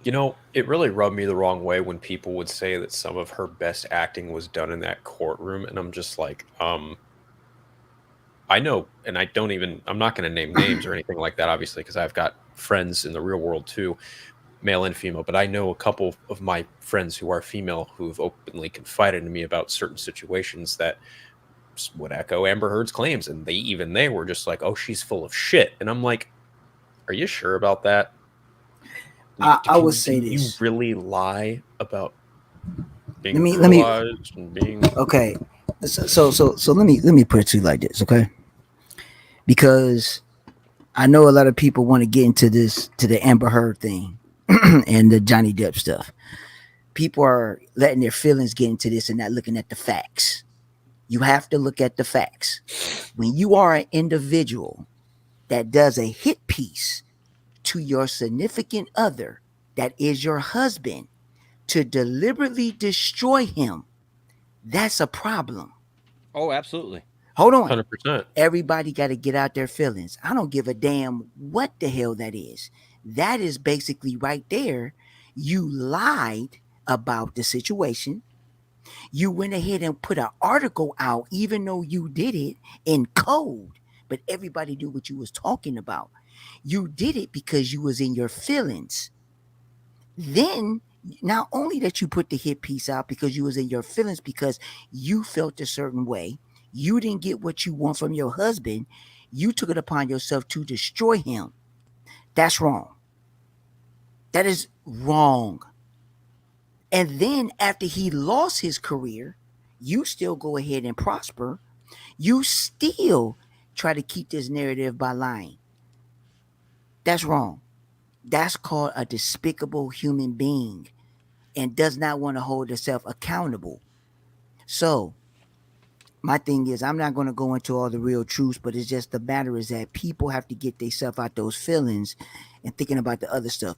I am a person that is into the actual reals, and when it come down to the facts, when it come down to that stuff, I am the type of dude that calls people out on anything that you do. Women do some crazy stuff, and I'm not saying that men don't neither, but when you look at the whole situation and from the evidence that's put out there, pretty much Amber Heard and from her past and things that she's done. Okay, people, if y'all believe in that all believe women bullshit, you are entitled to do that, but you're gonna you hurting yourself up for that. Oh, I don't. So I all I, don't. Yeah, Prime. I'm not on one side or the other when it comes to that. You know what I mean? That part of it. Like I'm not on some crusade for her, and I'm not on some crusade for him. And Donovan, I get what you're saying here about male abuse getting attention, dude. I'm absolutely about that. I'm right, that's absolutely the point I about was all getting that. to. I'm absolutely about all that. So I want to make sure that people don't misunderstand what I'm saying when I say what I'm saying. I'm just saying that for me, it was just not something that, like, as a story, I cared about. There's a lot of people who jumped on this story because guess what? A lot of people got clicks. A lot of people got a lot of views on that. Mm-hmm. A lot of people got a lot of super chats on that topic. A lot of people got a lot of eyes on them because they talked about that because there was a lot of people who were interested in it. It took Personally, it took our whole nation it by did. grip for a And good I'm just 6 saying, weeks. personally, for me, those two people are not two people that I'm interested in. Me neither. Amber Heard is an Aquaman. That's great. I have never watched, I don't think, Amber Heard in another movie. I think I've only ever seen her in No, she's in Justice never. League and No, I'm not. You know what I'm saying. oh, you talking Besides about the She's in a Mira part, I oh mean, I should say, right? oh She's in a yeah Besides, movie I yeah think yeah. called but Never Back Down, and she's in one other film I think I've seen I too. mean, But yeah, I like mean, she's never been this like prolific actress that I've seen anything else except for the DC stuff. That's it. Like yes, right, yes. Uh, and so there's that. Okay, and then I'll be honest with you. I liked the first Pirates movie. After that, I checked out. I just didn't enjoy him. Johnny Depp is one of those weird cats to me that it's like sometimes I enjoy him, sometimes I don't. But he's not my favorite actor by any means, and he's not somebody that I just run out to go see a movie just because Johnny Depp is in it, right. right? So I'm the same way. when I see a couple like that going after each other, and yes, the things that she did to him were absolute garbage, and nobody can just step back here and like, and I'll be the first to admit it, anybody watching it or just seeing what was going on, the thing is that she obviously portrayed some horrible things about her husband, right? And attacked her husband. And if we're to believe some of the stuff that came out, gosh, man, that is a woman that I am very glad that I am married to the woman that I am married to because I appreciate the lovely Tiff-tastic in so many ways for not being crazy like that. Right. In the same aspect, though, I agree with what Phil said, and I think it was Phil. People portrayed Johnny Depp like he was just squeaky clean guy next door, like whatever. And I saw a lot of women, like a lot of the women who supported Johnny. I swear, in every conversation I ever saw, it was about like they would start off with something good or something about the topic, and then it would somehow go to how sexy he was. And I'm just you know Prime's talking about being real. That's just being real, right? Right, I agree. So I you know what agree I with mean. that. So it's like I don't care how good looking somebody is. Look, man. I don't care how popular somebody is. I don't care if they're male, female. If you're wrong, you're wrong. I've often told people like with the whole thing, you know, believe women. I believe in believing people, right? And Mm-hmm. I say that as somebody who was raised by women because that's how the women in my life raised me to believe, right? Because the women in my life would tell me many times there are just crazy people sometimes that do crazy things. And I think that you have to believe people. Like Cherie says here, you believe victims. If somebody comes and says, look, this happened to me, you give them the benefit of the doubt, but you still got to prove it. You still have to show that this happened. And I understand that's a whole other can of worms, because there's a whole thing that goes along with that, with some people. Listen, I get it when people are so hurt that they're anxious to come forward, or they're scared to come forward. Some of them are scared to come forward because they're victims. Right? They're scared to come forward because they believe that worse is going to happen. I've seen that in my life. My mother, who suffered from everything that she suffered from, she was beaten by my stepdad just ridiculously. Okay? Brutally at times. And she was scared to come forward. You know? And in the same token, my mother was also very violent. You know? So there's no easy answer to these questions. And sometimes we just want to like draw a line and say, well, this is the easy answer to this. There's just not. There's just not. And so, you know, I don't know. I haven't really talked much about this. Is probably the most I've RJ could probably tell you. This is probably the most I've talked about the Amber Heard thing. Like, of course, you know, only, you know, a few months late. But you know what I'm saying? Like, I just, yeah. You know, that whole situation was happening right alongside a whole other country getting bombed to shit, and it's pretty evident which thing more people paid more attention to, which I found unfortunate. But again, you know, that's a whole other can of worms, you know what I mean? And it's not even pertaining to something that we're talking about, but it's a very real world thing that is still happening, and it's unfortunate. But it's also unfortunate that people, instead of trying to do something positive to advocate for those human atrocities, they'd rather just pay attention to these two rich actors going at each other's throats, trying to prove one thing or the other in court, when one side left out a certain set of evidence, et cetera, et cetera. It's bullshit. It's absolute fucking bullshit is what it is. That these two people swindled the majority of people on the planet into just watching their whole public bullshit. That's kind of how I feel about it. Yeah, falling back to the Ezra stuff, Jasonese here. Or what did you guys say it's pronounced? I think it's Sinez. Sinez, Jasonez. Well, Jasonez knows, because Jasonez has got like quite a few different screen names that he talks to me on. So Jasonez.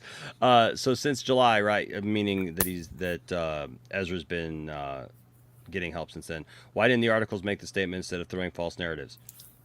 That's a great question. Well, Ezra had to come out with the statement themselves at this point. I mean, that was the other big part of it too. Like, no one can speak for Ezra in regards to like where they're at and what they're doing, especially when it comes to like stuff like rehab, because a lot of that's like medical, so a lot of that stays private. Sure. So unless Ezra wants to reveal they're in rehab, then they can't. I mean, do that. The flip side of that is that you know, these people writing these articles, they have a reason for the articles they've written, you know, and we just leave it at that. How can anyone help Ezra when they cut themselves off from on social communication? We do realize that like most of some of the happiest people in the world are people who do not have social media, right? Like, like you don't have to have social media to get help in any way. Like it'll probably help you more than that. And listen, yeah, I mean, how can anyone talk to him now? The people around him will be able to talk to Ezra and to help Ezra in the right way. Ooh, I almost forgot this. Larry, thank you so much, Larry, for the $4.99 super chat. Appreciate it. Says, I agree with the sentiment. He just needs some help, and that's totally understandable. Hope WB isn't enabling his behavior by not dealing with it sooner. I think if they had acted upon some of the warning signs that were there earlier, I think a lot of this could have been helped, to be honest. That's just my opinion. But, like, and again, I know people may disagree with this, and, you know, that's fine. But I feel like even back before the Flash started filming with that Iceland incident, they probably should have done something there. They probably should have said something or, like, handled that better. Whether you think it had much merit at all or not, at least addressing certain things back then could have helped, you know. I think a lot of their inaction at certain points and their lack of handling this sooner and letting it spiral into the media blitz it became was an issue too. Because at this point, again, like I said, I think this is a good first step. But I mean, you gotta ask the question: is the damage already done? Because I mean, there's going to be a large subsection of people who will never forgive, who will never even listen to whatever Ezra has to say going forward. But I feel though that that's on them. Look, if no, somebody it's on them. But I'm saying no, like I'm just the okay. damage could have already been done. No, I get what you're saying, but so in the other thing, I think that we have to remember this. We're not privy to all the information that's come out, even since way back then when the Iceland thing happened, right? We're not privy to all the information that was there, everything that happened. Warner Brothers has known what's going on with Ezra. Okay, Warner Brothers has had information, and they've been in contact with Ezra. This idea of like, well, they should have done this, should have done that. I think some of this is one, probably discovering and realizing, okay, this, how far has this gone? What's real? What's not? What do we know? What do we not know? And in the same token, trying to make sure that if you do say something, do you say the right thing? Are you giving more credence to something by saying something? Because once you acknowledge something, you're basically, giving it credence. Sometimes the best thing to do is to ignore something. And I think for a lot of professionals, that's the way to go. When you're trying to deal with something professionally. Now, there are times where obviously something happens to a point where you have to say something, right? You have to get it out there. Jade, you're probably right. The previous regime, probably to a lot of points, maybe just didn't care or just thought that it would blow over or whatever. I think at this point, I agree, RJ. This is the first step, right? And maybe some of this could have been avoided, but also, I think a lot of it. I mean, not everything, but also, again, I go back to the mental health picture of this. You can't do anything until somebody is at the point where they're willing to talk about it and they're willing to say, this is the issue that I have, and this is what I'm willing to go forward with, and this is what I'm willing to talk about and to tell people about, right? I mean, you were just talking just a minute ago about the idea of, personal health issues or whatever, that are able to be shared or not able to be shared. Mm-hmm. So if Ezra was going through something personal like that for a considerable amount of time, and those are the reasons, then you got to be really careful how, as an employer, right, you go about making statements. And it's not really your statement, like you even just said, it's not really their statement to make. It's about that's true. I mean, that could have been one of the biggest hurdles. It's about when Ezra is willing to come forward and share what Ezra is going through, because ultimately it's all about Ezra. Yeah, Ezra works for Warner Brothers, obviously, those kind of things, but in the end, it's about Ezra. And what Ezra, has done. So, and at the end of the day, look, if people don't want to forgive Ezra and people want to hold on to that, I think that speaks more about those people than it does like the people who make mistakes and try to make it better. You know what I mean? Or or actually do apologize for things and come forward with that kind of stuff. I think it speaks more about other people that aren't forgiving than it does for the person seeking forgiveness. Yeah. Yeah, I mean, like I said, I think the biggest question going forward is whenever Ezra's ready to talk, they're gonna have to address all of it. Like, oh yeah, we're talking Iceland, we're talking everything, because there's been so much. Whenever they're ready to come forward, there's got to be a lot of interviews and a lot of talking to clear up all this, because it's become one of like the craziest stories of the entire year. And it's just been like a snowball of just a lot. It's been a lot for like the past, really since the last 8 months, almost a full year of stories. So it's a lot to go through and dissect, and hopefully they'll be cleared on that someday. Hopefully sooner rather than later, so we could put this all behind us, but I don't know.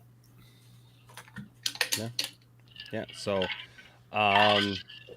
yeah, I mean, what a night! It kind of changed the entire scope of the night.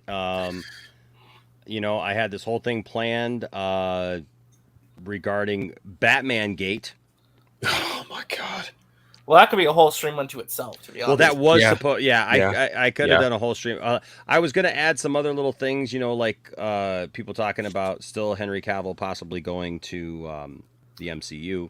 I think it's. I would just say this based on like who's saying it and what's been floating around. I think there is some credence to it. Funny enough, I learned this out from looking some stuff up. Loki and the Witcher film at the exact same studio. So I mean, that's coincidental. Confirmed. Scoop. Scoop. Well, confirmed. At the very least, the one thing that we can definitely say is there were some talks. So I'm not saying like that's definitely going to happen, but I could see it happening. Like I think it's actually very feasible. And that would mean, like, based on what's been going around, Henry Cavill would show up in a lot of stuff in Marvel. He'd be in Loki season 2, he'd be in Kang Dynasties, and probably Secret Wars. Because he'd be Hyperion of the Squadron Supreme, and they would act as the muscle for Kang. Yeah, that's funny because I've heard that the Squadron Supreme may or may not appear in Loki season 2, and that's been a rumor. That's been a rumor for a very long time. It's almost a while concretely like that's pretty concrete at this point. Like it's pretty looking likely. If they got Henry Cavill to play that character for Marvel Studios, it would essentially be like a fast forward button on, you know, the entirely what's going on with, you know, Batgirl, Adil Arbi, and Bilal Fallah, and Leslie Grace. Like, you know, people are saying that, oh, you know, it'd be a real big fat middle finger to WB if Marvel brought them over to do a project and cast Leslie Grace in it. Well, if you got Henry Cavill to come over to the other side and play a character like Hyperion, who's more or less kind of like Superman, but no, he is. He's one of the many Marvel Superman aesthetic characters. Right. Here's the other funny part. The other thing I was reading was that the idea for the Squadron Supreme in Kang Dynasties and Loki season 2 is that they would basically be like an evil version of like the Avengers and the Justice League with like an equivalent for Superman, Batman, and Wonder Woman. Yeah, they would be like the villains who act as who end up working with Kang. As like think of them like the equivalent of like the Black Order, the Black Order. And if that's the case, that'd be even funnier. Like you're having Henry Cavill come in to play one of Marvel's Superman type characters, and he's going to be evil Superman. Yeah, exactly. That'd be like insane. It'd be a big fat FU to WB, is what it would be. In a sense, it would be a big fat FU. That's not to say. Listen, I think it'd be more difficult for him to continue as Superman if that's the case, but I don't think it'd be impossible either. I mean, actors double dip all the time. But isn't Hyperion blonde? And traditionally, isn't he usually a blonde character? Hyperion, yeah, but Icarus was a blonde character, and Richard Madden. True. Blonde yeah, you're right. I was gonna say though, cast the dude who plays Homelander as Hyperion, Anthony Starr. Yeah, I will say this though. I swear to Jesus, if Henry Cavill's face is not in Black Adam, that's like the biggest L. That's gonna be the biggest L ever. I did not know that Loki season 2 and Witcher season 3 were shooting in the same studio. That's sometimes they show on location, but when they need to do interior stuff, they shoot in the same studio. Well, then at that point, you know, if Kevin Feige's on set one day and Henry Cavill happens to be on set for Witcher the same day, you'd have to imagine a conversation. There's definitely been some conversations. You'd have to think so, right? It doesn't mean someone was signed on the dotted line. He showed up on set, but they definitely have talked to him. That is like 100%. I think has happened. I could believe that. I will just say this. I'm not saying nothing's ever a done deal, but the fact that it's like now like the rumors kind of circulating again, and it's kind of like growing a little louder. There might be credence to it. And here's the thing: they got D23 next month.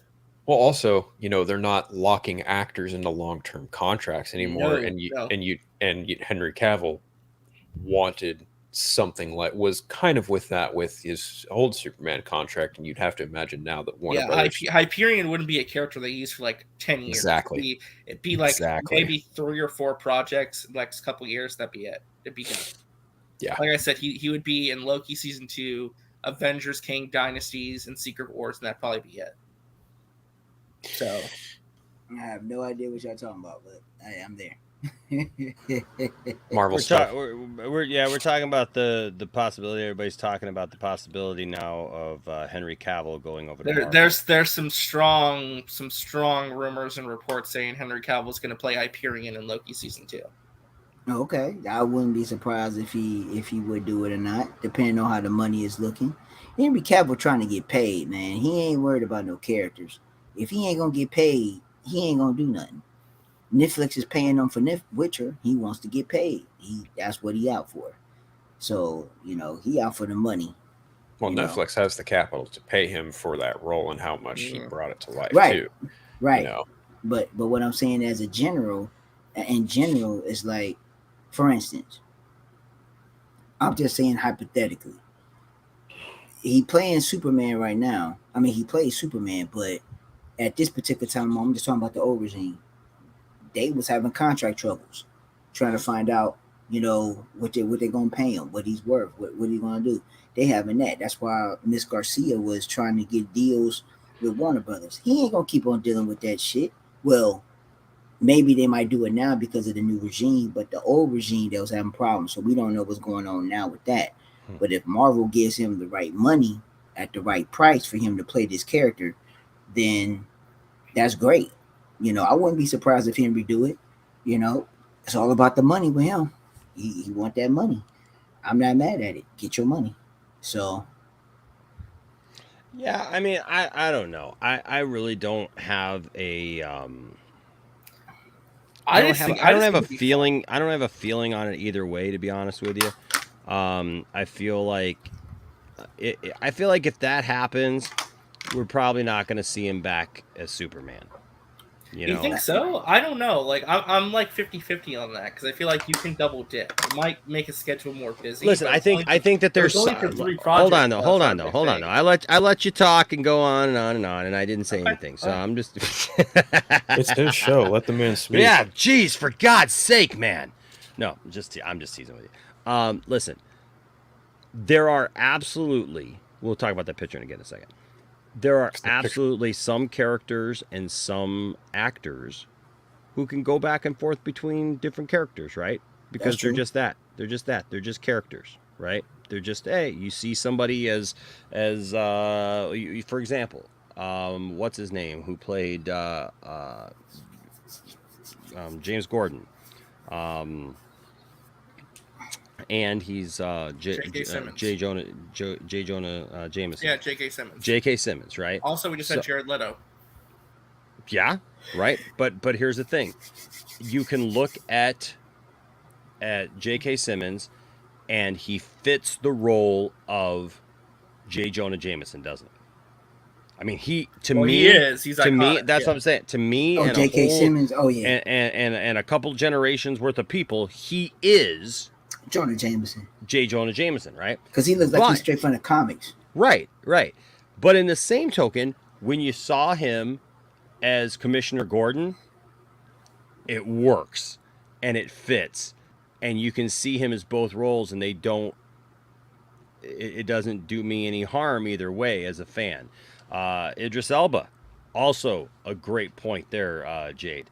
Other people, like you said, Jared Leto, maybe somewhat, just because in his Joker persona, he doesn't really look like just Jared Leto. He had a completely different look, and you can see that. The problem with Cavill is, one, he's a lightning rod because he's Superman. I don't know that you can do that with that character.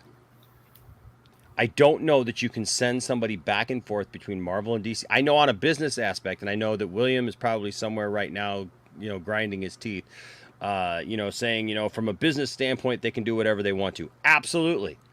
And it could happen, right? It could happen. He can say that it's more the fan in me or whatever, but I feel like there's certain characters that don't always make that it just wouldn't make any sense. And I think that when you have the person playing Superman, you can't have that person flip-flopping between those and being another super character, especially if it's a super character, if it's another superhero that's very much like the one that they Superman. Sure. Yeah. Right. You know what I mean? Like that to me, you know, whether it's an intentional slap in the face and FU to DC, whether it's just the guys trying to get paid and just trying to do stuff, I don't know. But I just know that's a very, very hard sell. Because you got to create some, you know, I get it's like wrestling, right? It's like wrestling. Sure. You have kayfabe, right? And there's some people who adhere to it, and there's some people who now don't adhere to it. They just go off and they do their own thing. But I love that mystique of that it matters, right? That that these are the characters, and I get it from a business standpoint. We talk about business all the time, and business is business, and I understand that. Yes, Monkey Jeebus. Ben Affleck was Superman, Daredevil, and Batman. That's true. But we're talking about like an active, an actor who is actively playing Superman, going over and actively playing another character that's just like Superman. But even if it's for the short term, though, I don't think any term, man. To me, it just is like, I don't know. I don't see it going over too well, with DC as a company. I just feel like that. Yeah, business is business, but I feel like to them it would be like, yeah, you're trying to show us up, you know. Now that's also too if I'm not saying the DC doesn't deserve that. I'm not saying the Warner Brothers doesn't deserve that if they're the problem here, right? And I tend to believe that they are most likely the problem when it comes to the Henry Cavill deal. There are some people who try to say that it's the other way around, that it's Cavill who's, you know, the holdout or, you know, whatnot. But all I see out of him is absolute love for the character and absolute love for the fans and stuff, you know. So Belcher makes a great point too, though. Michael Keaton was initially going to go back and forth between Vulture and Batman before obviously all this happened. So yeah, that was the intention. He was going to go back and forth. So well, the problem with this, as all Enosh, what you're saying, but like a 70-year-old Batman, right? Though. No, you know yeah. Well, yeah. That's a whole other conversation. But yes. Yeah. Oh, go ahead, Prime. No, what I was just saying about Cavill was that that's the studio. That's the old regime. They could have had something on the table because they have always had problems trying to figure out what they want to do with Superman in the first place. That's why they kept on trying to do all these crazy other, IPs with the Superman character. You know, they could have been just say, you know what, Henry, we about to do something good. We about to green light Man of Steel 2. And we want you to be our Superman. They could have did that. That could have been easy in the water, dead and done. That's the studio. That ain't got nothing to do with Henry. Because if Henry wants to, you know, hold the mantle, he still wants to play the character, which we do know that he does. But that's the studio. All we have to do is wait to see what the new regime is going to do. Kenny, the whole first movie is Clark Kent. Right, that's what I'm. Look. I love you, Kenny, but the whole first movie is Clark Kent, bro. How much more Clark Kent do you want? It's like Clark Kent the movie until the last like 5 minutes. It's literally Clark Kent accepting that he's Superman. Right, pretty much. That's what I'm saying. You can't pay attention, man. Look, sorry to say it, kiddo. There's no offense to you, man, but all those old heads that's so stuck in the silver age, y'all need to get over that, and y'all need to start paying attention to what you're watching. Because some people are gonna have a different take, then that's okay. I mean, some people like true. What they like. But it's all right to like what you like, but it's also when you say crazy things, that means it's either A, you wasn't paying attention, B, you wasn't paying attention, or C, you wasn't paying attention. So my thing is that he's Clark Kent and Man of Steel halfway through the whole movie. He's hardly Superman in the movie. Then when you watch BVS, he's really Clark Kent. He's really being a reporter. So, you know, people have to pay attention. They focus on the other crazy stuff, but I ain't trying to get out of that. But like I said, with like I said, he's going to hold the man. It's all in the studio, you know. So we just have to wait to see what, you know, Zaslav and them is going to do. If they saying what they're going to focus on, what they're going to do. All I just hope is that You know, I want Henry Cavill has to be Superman. He has to be. He has to be Clark Kent. He has to be Kal-El. He has to, because it will not make no sense to have somebody else play the character. It will not make no sense right now. It really will not. So Well, not if he's going up against Black Adam in any capacity. I'll just say that. Well, also, You and know, also if they're I'll planning save on that for tomorrow rebooting night. the whole thing, so that could also be a possibility. I I know it's not mean, something we like to talk about, but that could be an intention. What's that? I missed what you said. That they may just decide to scrap everything and reboot. That could also be a possibility. You know, and that's things I know a lot. I'm not saying that's what we want. I'm just saying. I know, but yeah. I know. A lot of people don't want to acknowledge that fact. That's my biggest concern, to be honest with you, regarding all of this is does it end up getting to that point where, like, It's like I've been saying, either you get just Cavill gotta or you reboot. move on the whole thing, you know. yeah, And you're gonna have to. Truthfully, but I will tell you this. I would rather have them do that Then try and than to Yeah, try to yeah. recast Henry and recast Ben and recast Ezra and Gal, you know, only, you know, has one more movie you know, left, or, you know what I mean? Like, it's just no, I don't do all that stuff. Don't try to hang on to a bunch of stuff that doesn't make any sense. Literally just move on at that point. Mm-hmm. You know, No, I agree wholeheartedly. everybody hates the dreaded R word, the reboot, you know, but Right. and I get it, but at that point, I think you're better off to just start again and start fresh. And, Yeah, truthfully, I think if Black Adam, Shazam, Aquaman, and the Flash don't perform in any way the way the WBD wants them to, could very easily just see them going, "Fuck it, hit the reboot button." I mean, They can do it regardless of how they perform, though. That's the other thing too. I mean, let's see. no, I'm What was saying, that, like, RJ? regardless of how they perform, they could just look at this and be like, "We're going to release these as planned because we think we can make money off of them." But this is the end of this universe as it stands. They Yeah, could make that decision too if they want to. That's true. Yeah, absolutely. I said, like I said, that what needs to be done with DC when I did my what needs to be done. I would just say this: there is no point of trying to reboot everything because it's not going to make no sense. I need people to think about it. We already got a Superman movie that tells you the story, which is only 10 years old. We got a Wonder Woman movie already. You don't need no more Batman movies unless you're going to have a Batman movie that is, you know, going to just be in his world like Matt Reeves. He didn't do an origin story. He did a movie in his second year, or do a movie where he's already in the he's already a detective. He's already in the, you know, doing a lot of stuff in Gotham already with some more of the Rose Gallery. You know, you've already, you know, you're going to get a Flash origin movie. You already got the Aquaman origin movie.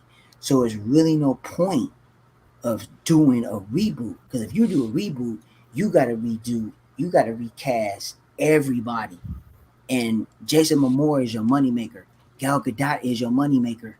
So I mean, you're not just gonna get rid of those people like that, and you already got everything set up. So that's why I'm saying, now, if that's what they're going to do as a whole, man, you know, that's gonna, you have to recast a lot of people to do that. I'm talking about a lot.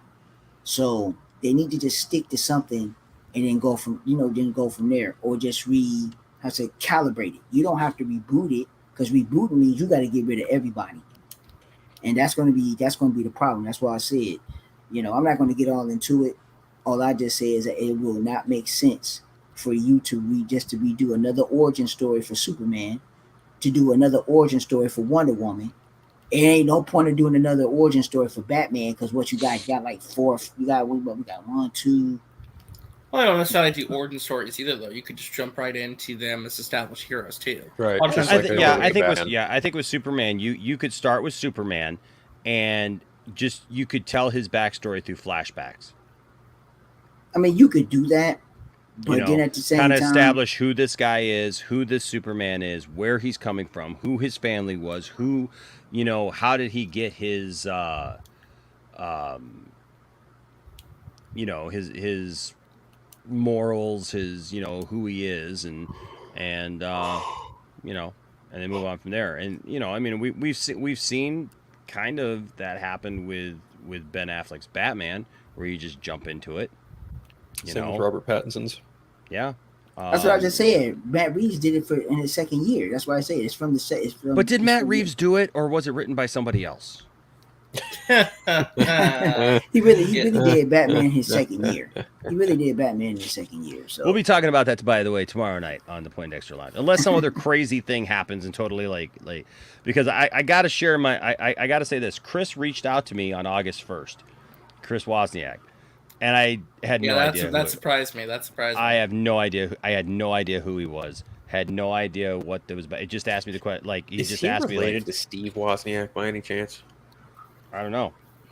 But it was just like, hey, have you seen this? And I was like, no, I haven't. And I honestly hadn't had a chance to like actually look at it. And then once like I realized, oh, this is a thing, and I went back and I was like, oh wow, okay, wow, you reached out to me, you know. So I've been watching all the stuff, reading up on all the stuff, you know, to form an opinion, and I have an opinion about it. So I do want to share that at some point. But you'll have to wait till tomorrow night for my opinion on Batman Gate.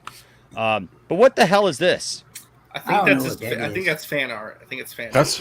Yeah, I've seen it make the rounds. I don't know exactly what it is. It kind of looks like fan art, but could be anything. I was gonna ask what it is. It's an interesting combination, though, isn't it?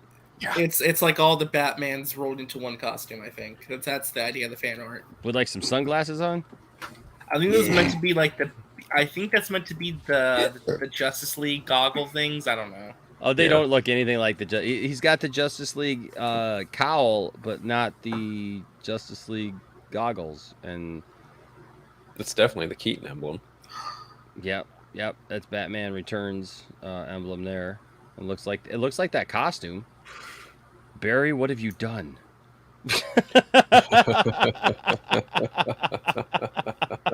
you ran back in time, Barry, and you screwed everything up, man. Now we don't even know who Batman is, who Superman is, what's going on. I don't know, man. I don't know. This is crazy. But yeah. Phil sent this to me earlier. It was just like, hey, did you see this? I'm like, no. So I shared it over on Max's thing, and man, I went away. Well, you were there, RJ. I went away for 5 minutes, came back, and like everybody's like, this sucks. This is awful. It's obviously trash. It's obviously not real. And I'm like, well, okay, but your boy Phil sent it to me. That's funny. Hilarious. Marcus says, Enosh, I think we can agree the Batman sucked. I don't think that it sucks. I want to make a distinction between that, because I know that I've been very outspoken about the Batman. It was fantastic. Chino, I agree with you. I liked the Batman. I think you have some very valid criticisms against the Batman, and I'm someone who quite enjoyed the Batman. I liked it. Except for the car chase. He's still wrong about the car chase. Yeah, no, I'm not wrong about it. He has a different perspective about the car chase. That's all there is to it. I have some issues, and honestly, even tonight, watching or last couple of days watching stuff about Batman Gate, about the Batman, I realized something. Again, I'm not in a hurry. You know how like you see like parts of a movie and you're like, hey, I haven't seen that movie in a while. I want to go watch that movie again. Yeah. I don't get that kind of sense at all from the Batman. At all. I feel like I saw it the 3 times I saw it. I'm kind of done with the Batman now. And I just feel like I don't have to return to it anymore. And it almost makes me feel like I'm going to be like bummed out for 2 hours or 3 hours, whatever it is, almost, you know, watching it. And so I just kind of don't want to. It's like, I know the story. I know what happened. It's okay. And I'm not honestly super excited about part 2. So that's cool, you know. Yeah, I don't know. You know what? To be honest, I mean, because there's so many people that love Batman so much, it can start to become Batman fatigue because they use him too much. they use him too much. Don't get me wrong. You can rehash his story as much as you can and do different stuff with it because of his rogues gallery and what you can do. But um, the Batman was fine to me. I want to see where it's going to go, where they're going to go with it, what he's going to do. Because we know Joker is going to be in it. I don't think he's going to do it in the second one. He's not going to bring Joker in the second one, No, even though we've seen not the second movie. No, eventually. he might do it in the third one. He might have a bigger role, but he's not going to be the main antagonist. Right. But it depends on who he's going to bring, who's going to be the antagonist in the second one. And I'm kind of glad that he went the route that he went, Matt Reeves, and the way they wrote it.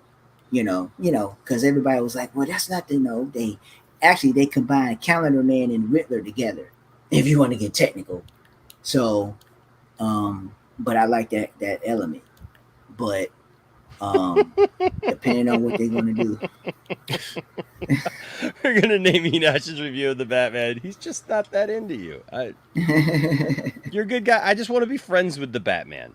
I want to date Batfleck. I was married to Keaton for, years, but I just want to be friends with the Batman. Yeah, y'all got to remember, like, some people saying it was boring, like the Joker scene. You got to remember, some scenes, like for me, I am a dialogue person. I don't need my mind to go away just because it's strictly action. I like to hear the conversation because those conversations can be extremely, extremely deep and depending on what's being done. So if you're not into dialogue, it'll probably be boring for you if you're not a dialogue person. I am a dialogue person. I want to hear the conversation. I love dialogue, dude. I'm all about dialogue. I'm the guy who gets mad at other people for not listening to the dialogue. When I know that there's things that are coming up and people are like, talking or whatever, like it's like I'm just like, come on, you got to listen to this. This is important. This like actually, why watch a movie if you're not going to listen to the people talking in the movie? Yep, exactly. I'm sorry, it ticks me off. Yes, Jade, I will. Look, Ken, hey, buddy. Just know this, man. You don't have to keep putting the same thing over and over and over again in the chat, bud. It's just that sometimes when things are not on topic, I'm not just going to bring them up out of the blue, and just like we're not talking about that right now. So like I wish you would have brought this up earlier because we could have just like it would have flowed better. But yeah, just know this is for everybody. I know there's people who want me to see their topics. There's two ways you can do that. And I know not everybody can give a super chat, but a super chat pops it up in color and I can see it and I can bring it up. The other thing is, and that we do no matter what, because we want to honor anybody who gives a super chat. And that's not just me trying to get you to give a super chat. That's just me telling you that's the easiest way for me to see what you're doing. Stop grifting for money. I'm going to do it. That's the easiest way for me to see your comment, like in the see a comment. But the other thing is that, put it in there a couple times. And if it makes sense, I will. As far as my thoughts on this, dude, they're not going to use the CW's Flash. So hell no. So they're not going to use anything from that. The only time you may even slightly hear that is when Grant Gustin shows up. Movie. Right. Yeah, and he's going to be in the film, dude. So and if he's not though, he's in it. Dude. Then that'll be I'm just saying. If he's not, then it's a dumb move because then why have Ezra Miller in Crisis? I'm just saying you always got to prepare. You just never know. Oh, sure, yeah. And I think Enosh and I are in agreement that if they don't have Grant Gustin in the movie, it'll be a big-ass bonehead move on their part. Yeah, it'd be dumb. It'd be stupid. It'd be dumb at that point, but, Oh, you talking about, have him in? Oh, well, I mean, see, a lot of people like Grant Gustin, you know what I mean? So, I like Grant Gustin. I love that show. Too. I love the show. But I don't think, they're not going to use that theme, obviously. No, they ain't gonna use it. I mean, it'd be cool if they have an identifiable theme, that's like, but what is I'm trying to think. I'm also kind of tired of seeing that narrative of like, oh, Warner Brothers is going to replace Ezra Miller with Grant Gustin. Like, God. The fuck no, they're not. They're not going to do that. That's not. When they be saying, when people be saying that dumb shit, they got their gourd. That ain't happening. That ain't happening. That's what I said. Hilarious. If you want Enosh's attention, send him a nude on Twitter with a question attached. That's funny. That's funny. Yeah, don't do that. Don't do that. Please don't do that. RJ, don't do that. I ain't doing that. We already had that discussion, RJ. So come on, man. I mean, doing Infinite Crisis, you could do all type of stuff, but if they really want to do an Infinite Crisis, like the real Infinite Crisis, they really gonna have to do. They're gonna have to establish the 10-year plan, and I'm talking about they gotta establish it like very, very big. You're gonna have to have a lot because Infinite Crisis is pretty much, yeah, it's a big event that's been done in DC, but Infinite Crisis was to get rid of characters. You mean Crisis on Infinite Earths? Yeah, you know what I mean. Yeah, because I was going to say Infinite Crisis is fucking Jeff Johns, and I don't want to see that shit get adapted. So, Crisis on Infinite Earths, if you're going to do that, you got to have a lot of characters. They only did that to get rid of characters because it was just too many characters in DC. Just too many. Yeah. Which is still a lot now, but, you have to utilize them. There's just too much lore. So, you have to look for which way they decide to go. I'm for it. As long as it ain't that Super Friends type bullshit, I'm good. So it's really funny. Like I look at what Zack Snyder was doing, and I think of that as like the adult version of Super Friends. That's what it reminds me of. The adult version, nah. Like Super Friends in like taken serious adult form. That's just kind of my 2 cents on it. Oh, I look at it as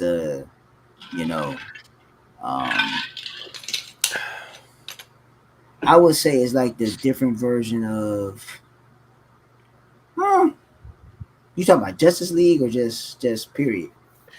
I mean, just in general of what he was trying to do. If you think going back to the storyboards, you think about how specifically like Justice League 2 would have played out.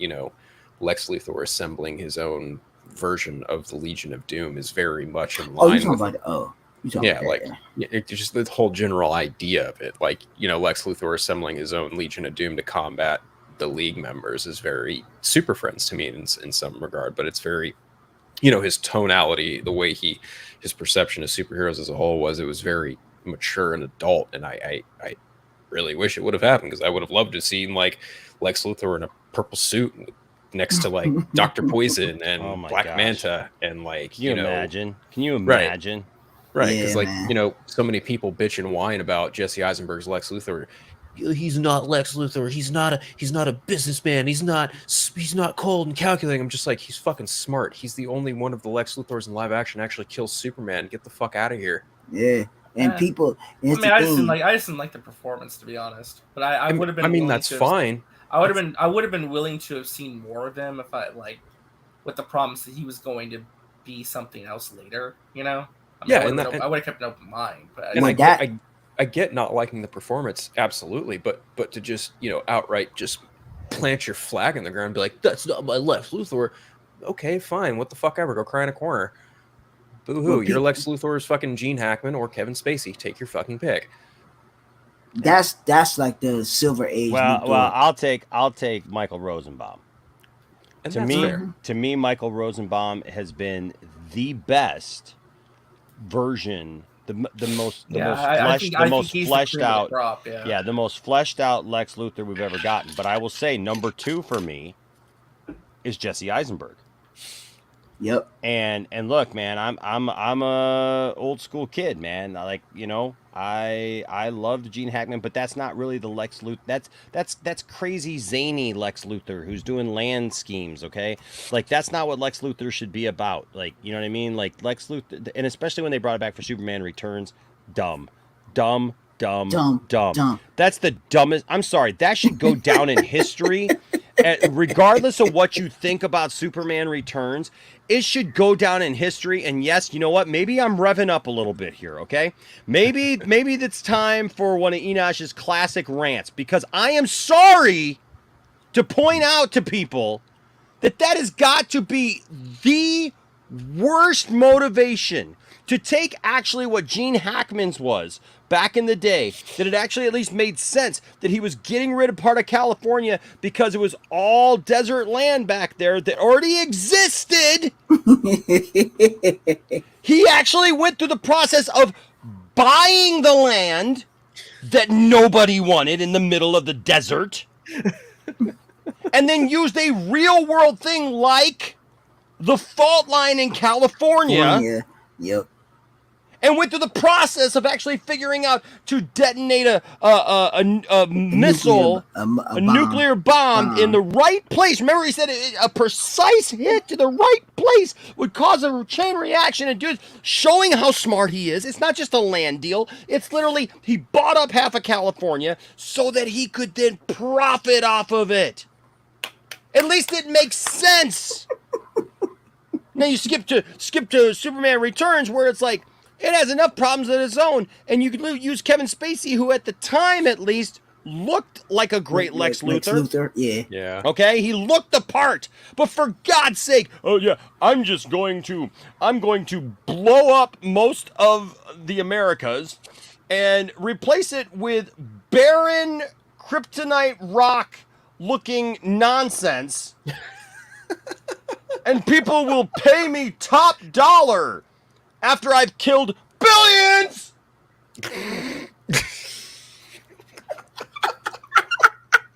Billions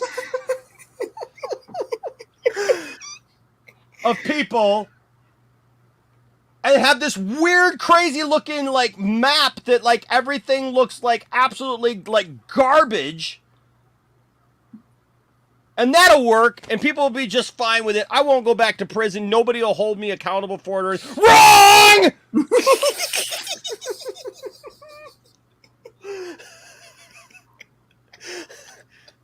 Tell me, is Superman gonna come save you? Just say it. Superman will say, wrong! That's why I say, man, the people that think they stuck on Lex in one particular way have no idea, man.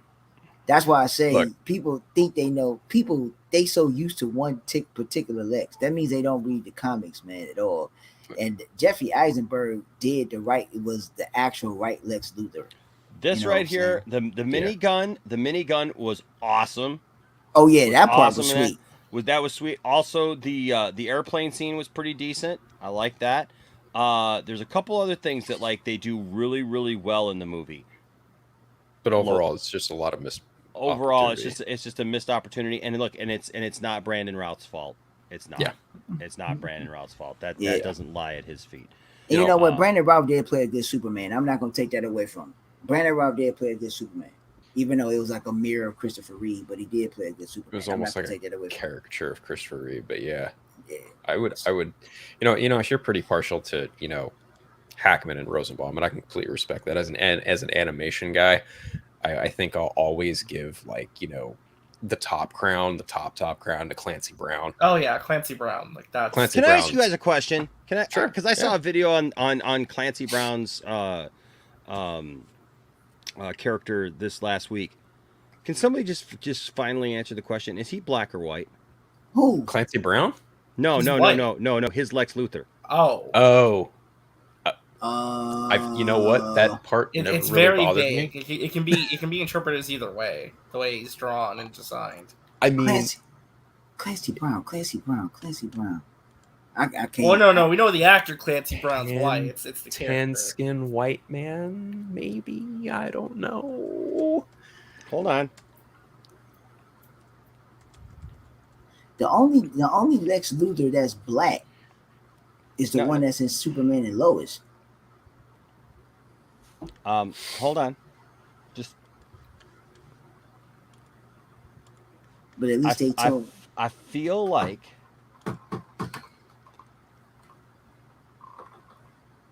Okay, it really depends on what you're looking at, right? Because like that bottom panel with him in the purple suit, that's this one. It's a little darker, but then you scroll up, right? Yeah, he's a white dude. What about here? What about here? Scroll up. I'm getting to that point. Scroll up. Right there, President Luthor. Look at that. It's entirely dependent on who's drawing it, because that's from Justice League, and I'm pretty sure the bottom half was either from JLU or Superman the Animated Series. Yeah, I think it depends on the lighting and just the way the artist drawn it. Yeah, but they got him as a white dude. Actually, in the corner, Lex Luthor animated, that's from Superman the Animated Series. This is from Justice League the Animated Series. Yeah. That bottom right-hand corner one too, next to Oh Kevin Spacey. yeah, he looked like a black guy there. Yeah, he looked like he's just high yellow. What? Oh, went away. Hold on. What happened to it? Just scroll down. It just went back to the normal. Okay.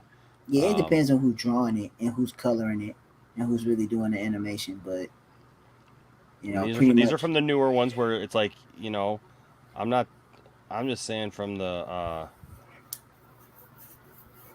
Yeah, you look at some of these, yeah, especially. I mean, that one especially. Yeah, that's Lex Luthor meets Superman. That's for Superman the animated series. Yeah. I mean, pretty much, like I said. I remember seeing it growing up and just thinking that he was black. Oh nah, he was a white dude. Understandable. I mean, you could look at it, you could interpret it that way because of the the lighting and the coloring of it. But well, and the thing is, I'm not alone on that. There are this is like a hotly debated topic actually online. Oh no, I know. And people are constantly thinking like they're asking like, is he? Is he not? Like, yeah, this is something that is hotly debated. Actually, the Superman and Lex and Superman and Lois is black. Watch the first season. That's not Lex. That's Lex from another dimension. You know. No, it's not. No, it's not. It's not Lex. He's John Henry Irons from another dimension. He's wearing Lex's bio. Have you watched Superman and Lois? Yeah. It's been a while since I watched it. I stopped watching it. Yeah, hey, Phil. Yeah, we're getting ready to close down too. But hey, Phil, I see that you got to go. Yeah, my uncle's giving me a ring, guys. I got to take off. It's been a lot of fun though. Easily. It's all good. You guys take care. You too, buddy. Man. Thanks, man.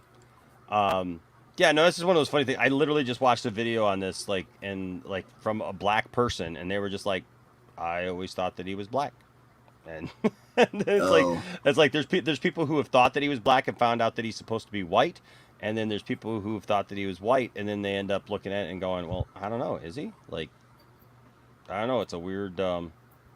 It's up to just interpretation, I guess. It's very nebulous. It's very nebulous. I will say that. But anyways, interesting night. Kind of threw the whole night off. With this whole discussion about Ezra. But I think the consensus is that we're glad that whatever it's a good first step. That's the best way to go about it. It's a good first step, and I'm glad that Ezra is getting some help at this point. And who knows? You never know. Right, Ezra? Right. Okay. It's my Oh, Flash. got him No, it's the voices in his head. Yeah, no. No one I'm going to say that, and he's going to come walking through that door. Anyways, guys, thank you so much for being with us tonight. Thank you, Prime. Thank you, RJ. Thank you, Phil. Kind of a shorter thing tonight. Went a little bit earlier. I was thinking of Krypton. That's why I was thinking of Black. Oh, Krypton. Yeah. I was thinking of Krypton. He was Zod. Yeah, he was Zod. I mean, he was Zod, but he was Zod. I'm thinking of two different things. Great. That actor was great. Yeah. So yeah. Yeah. So, but hey, tomorrow night we should have some more interesting things to talk about.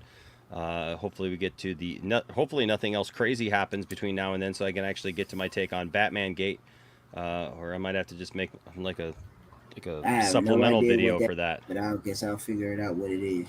Oh, Batman! Oh, you don't know what Batman Gate is? Nah. I'll fill you in at Prime so that you can come in with a. We'll have to send Prime the links. No, we need Prime's raw reaction. That's what we need.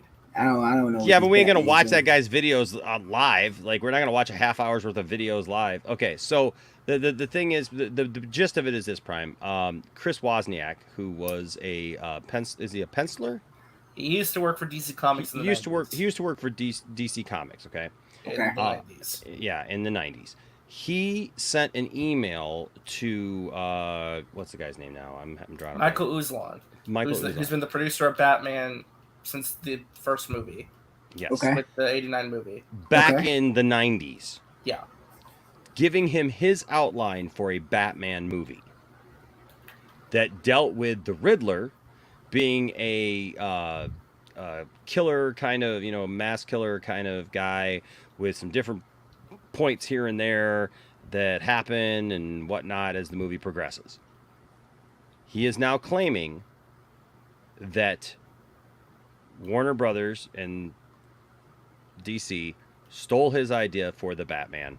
That it was not written. It was not an original screenplay by Matt Reeves at all. That they conspired to take his thing, change and tweak up some things here or there to make it their own, and that he was a penciler. And by the way, just right now, he has opened both an Indiegogo and a Patreon. On his Indiegogo, he is currently asking for $3 million from Batman Gate fans to support him, to pay him what he would have been paid if they had properly compensated him to begin with. Yes. Not for legal fees, though. Not for legal fees, because that's for his daily life. He's not going to sue Warner Brothers. He's going to. He just wants the money.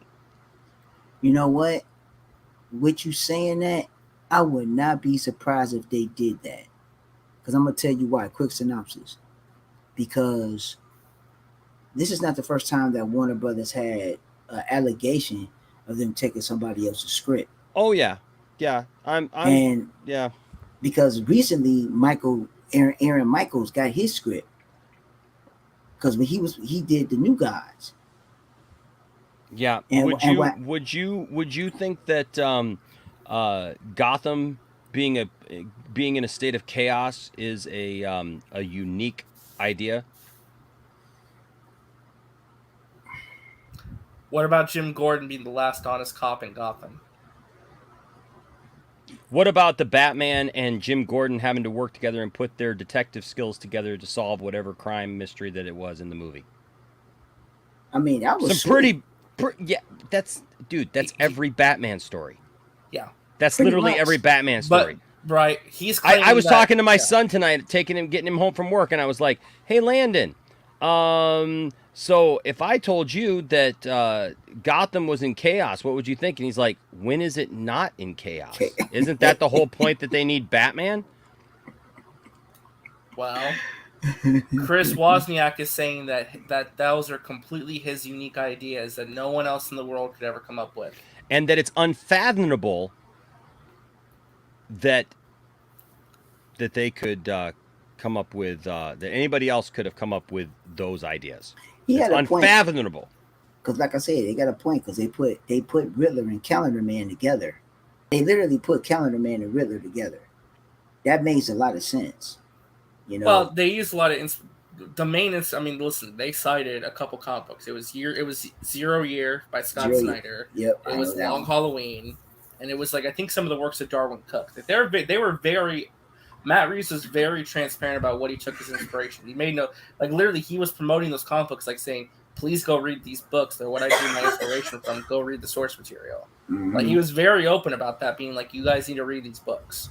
Yeah, look, Bill Finger is a completely different story. Bill Finger obviously got screwed over for a long time. Listen, Siegel and Schuster got screwed. Who created Superman? They got screwed over. Well, so they got screwed over to a point. They made a bad deal. Yeah, but that was back in the 1930s when there wasn't transparency on that kind exactly. of stuff. And the industry was young, and there was a whole lot more. They made a bad deal. Okay, They took a deal and then wrote for Superman forever. And nobody thought back then that Superman was going to be Superman, the blueprint for everything, right? But look, there's been plenty of stories within comic books where people get screwed over. Looking at this, and I don't want to get too far ahead of tomorrow night's episode because we were going to do it tonight, and I know. But there's some hard stuff there. There's a lot of fishiness. There's a lot of fish, and there's a lot of assumption that nobody else would think of. I mean, some of it is almost as bad as, hey, I'm gonna write my own Star Wars story. Prime, you write your own Star Wars story. What do you mean that you have lightsabers in there? What do you mean that Luke is teaching other Jedi in your Star Wars story? That's my story. Right, and that's my story that he teaches other people. You know what I mean? And it gets to a point where it's why would you not be mad at like fan filmmakers who make similar ideas to like in fan films or like short stories or internet stuff. Like, well, and especially when like you said, the other two, the couple of comics that were referenced by Matt Reeves in making his story, like a lot of these things are in those stories. Like, and I'm sorry, but like acting like corruption in Gotham is a unique thing to your corruption, story. Yeah, I think he mentioned like the specific, not to get too far in, but he mentioned Yeah. like corruption at the banks and like all of Gotham's police department was involved in this embezzling thing. I'm like, that's comics. Did we not watch The Dark Knight? Yeah. That's pretty much everything that happens in Gotham on the day. Right. That's So all I'm it's saying. like- That's all I'm saying. And look, you know, if Chris is watching, you know, Chris went on with Sil Abdul last night. I watched the video. Had Screen Doc on there, and that was great. I thought it was good, but I'll be honest with you. I understand what it means to have somebody on and be nice to a guest, but there were a lot of questions that I felt weren't concrete answered. They weren't answered. They were glossed over. They were kind of ignored. And you know who did a pretty good job on it was Max. Max made a video about it, and Max actually brings up a couple of the quotes in the video on Sil's show where Chris was on. Who knows, if I had answered that, Chris might have ended up on this program. I don't know. We might still be able to get him. I don't know if there's a point to it at this point. You know what I mean?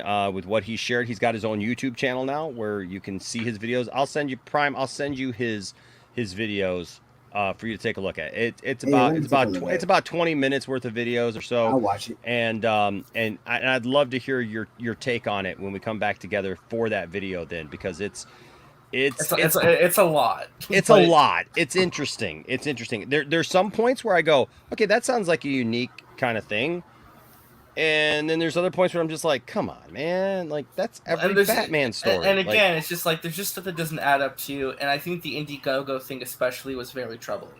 Like, well, even troubling. My son is 17 years old. And he said, and when I told him, I said, so Landon, if you heard that he started like a Patreon or an Indiegogo, like to raise $3 million, what do you think that like somebody that had this done to them would do? Like even before I told him about that money, I said, so if you heard that somebody had this happen to them, that they got screwed over this, right, and they got plagiarized or whatnot, what do you think that person would do? And he goes, sue Warner Brothers in DC. And I went, Yep. Now, if you heard that person say, well, it's too much to sue Warner Brothers, like I can't do it on my own or whatever, so I'm going to put a Patreon together and an Indiegogo, and I'm going to raise $3 million. First, $3 million to go after? Okay, $3 million. But I said, and said, well, I'm going to raise $3 million. What do you think that $3 million should go for? And he says, well, obviously for attorney's fees and like whatever you got to do, right? That makes sense. And even Landon said to me, I don't know if that would cost $3 million unless he ended up getting like a ton more money and it's based on a, percentage thing, But he said, okay, he's like, yeah, you okay, I could see it. Raise $3 million and go after Warner Brothers. It's going to be a long court case, right? Depending on the lawyer. Yeah. If you get a real good lawyer, man, they might charge you the retainers, because some lawyers retainers. It's a high level, thing. I get it. But like, he's like, I'm not going to sue them. I just want the money.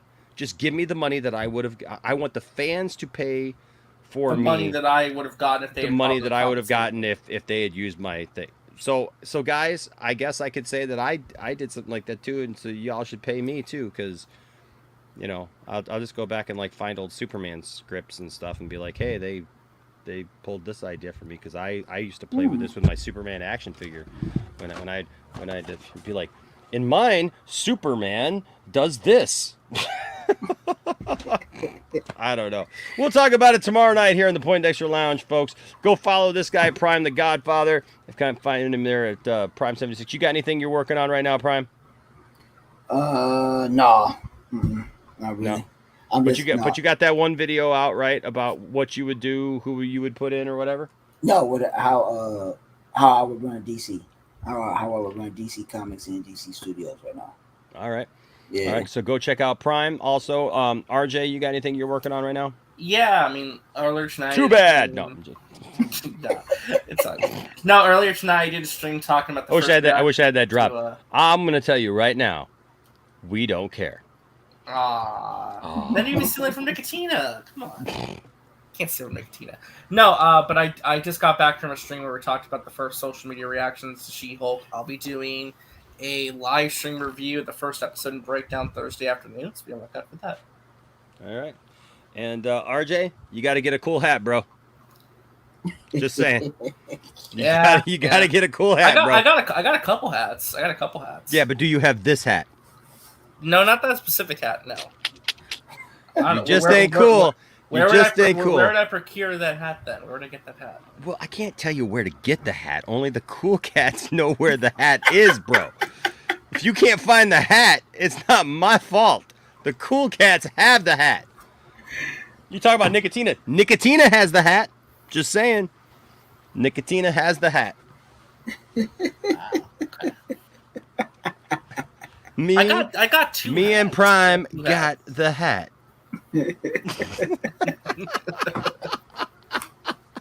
It's hard to tell which one is which right now because once I put my hat on, me and Prime, it's. Kid, I've got a point. I got to get a good Superman hat too. They got some on the DC.com for the merchandise. They got the black suited Superman hat. It's always selling out. I got one of those. That one tight too. Yeah, it's pretty cool. I got the white version of this too. So I got the white one with black like fuzzy things on there. I also got this one too. This one's pretty sweet. I got this one. Oh, that one cold. I like that. That one is pretty cool. And I got the gray version for Mr. Nerdy in many ways. Dawson. I can't think of Dawson's name right now. I was thinking something else. Dawson. Yep, I got that. What else do I got? Oh, speaking of Dawson. Nerdy in many ways. That hat right there. What else I got here? Yeah, I gotta give me another Superman hat. I don't need no more. I don't want no Batman shit. I want Superman, Wonder Woman, and some other stuff. I don't want Batman stuff. Oh, I got this. I got this one that's uncontroversial. Oh, that's nice. I like that. Yeah, I dig that one too. Yeah, I like that. That's cold. That's cold. I think I got another Superman one back here. Yeah, I got this one. Yeah, I like that too. It's very shiny. Yeah, I like that too. Shiny. And then I got this cool dark side one. Oh, that's nice. It say dark side on the back. Yeah, that's cold. It says the Jim Lee collection. Jim Lee. Oh, that bitch is cold. I like that. Yeah, I dig that.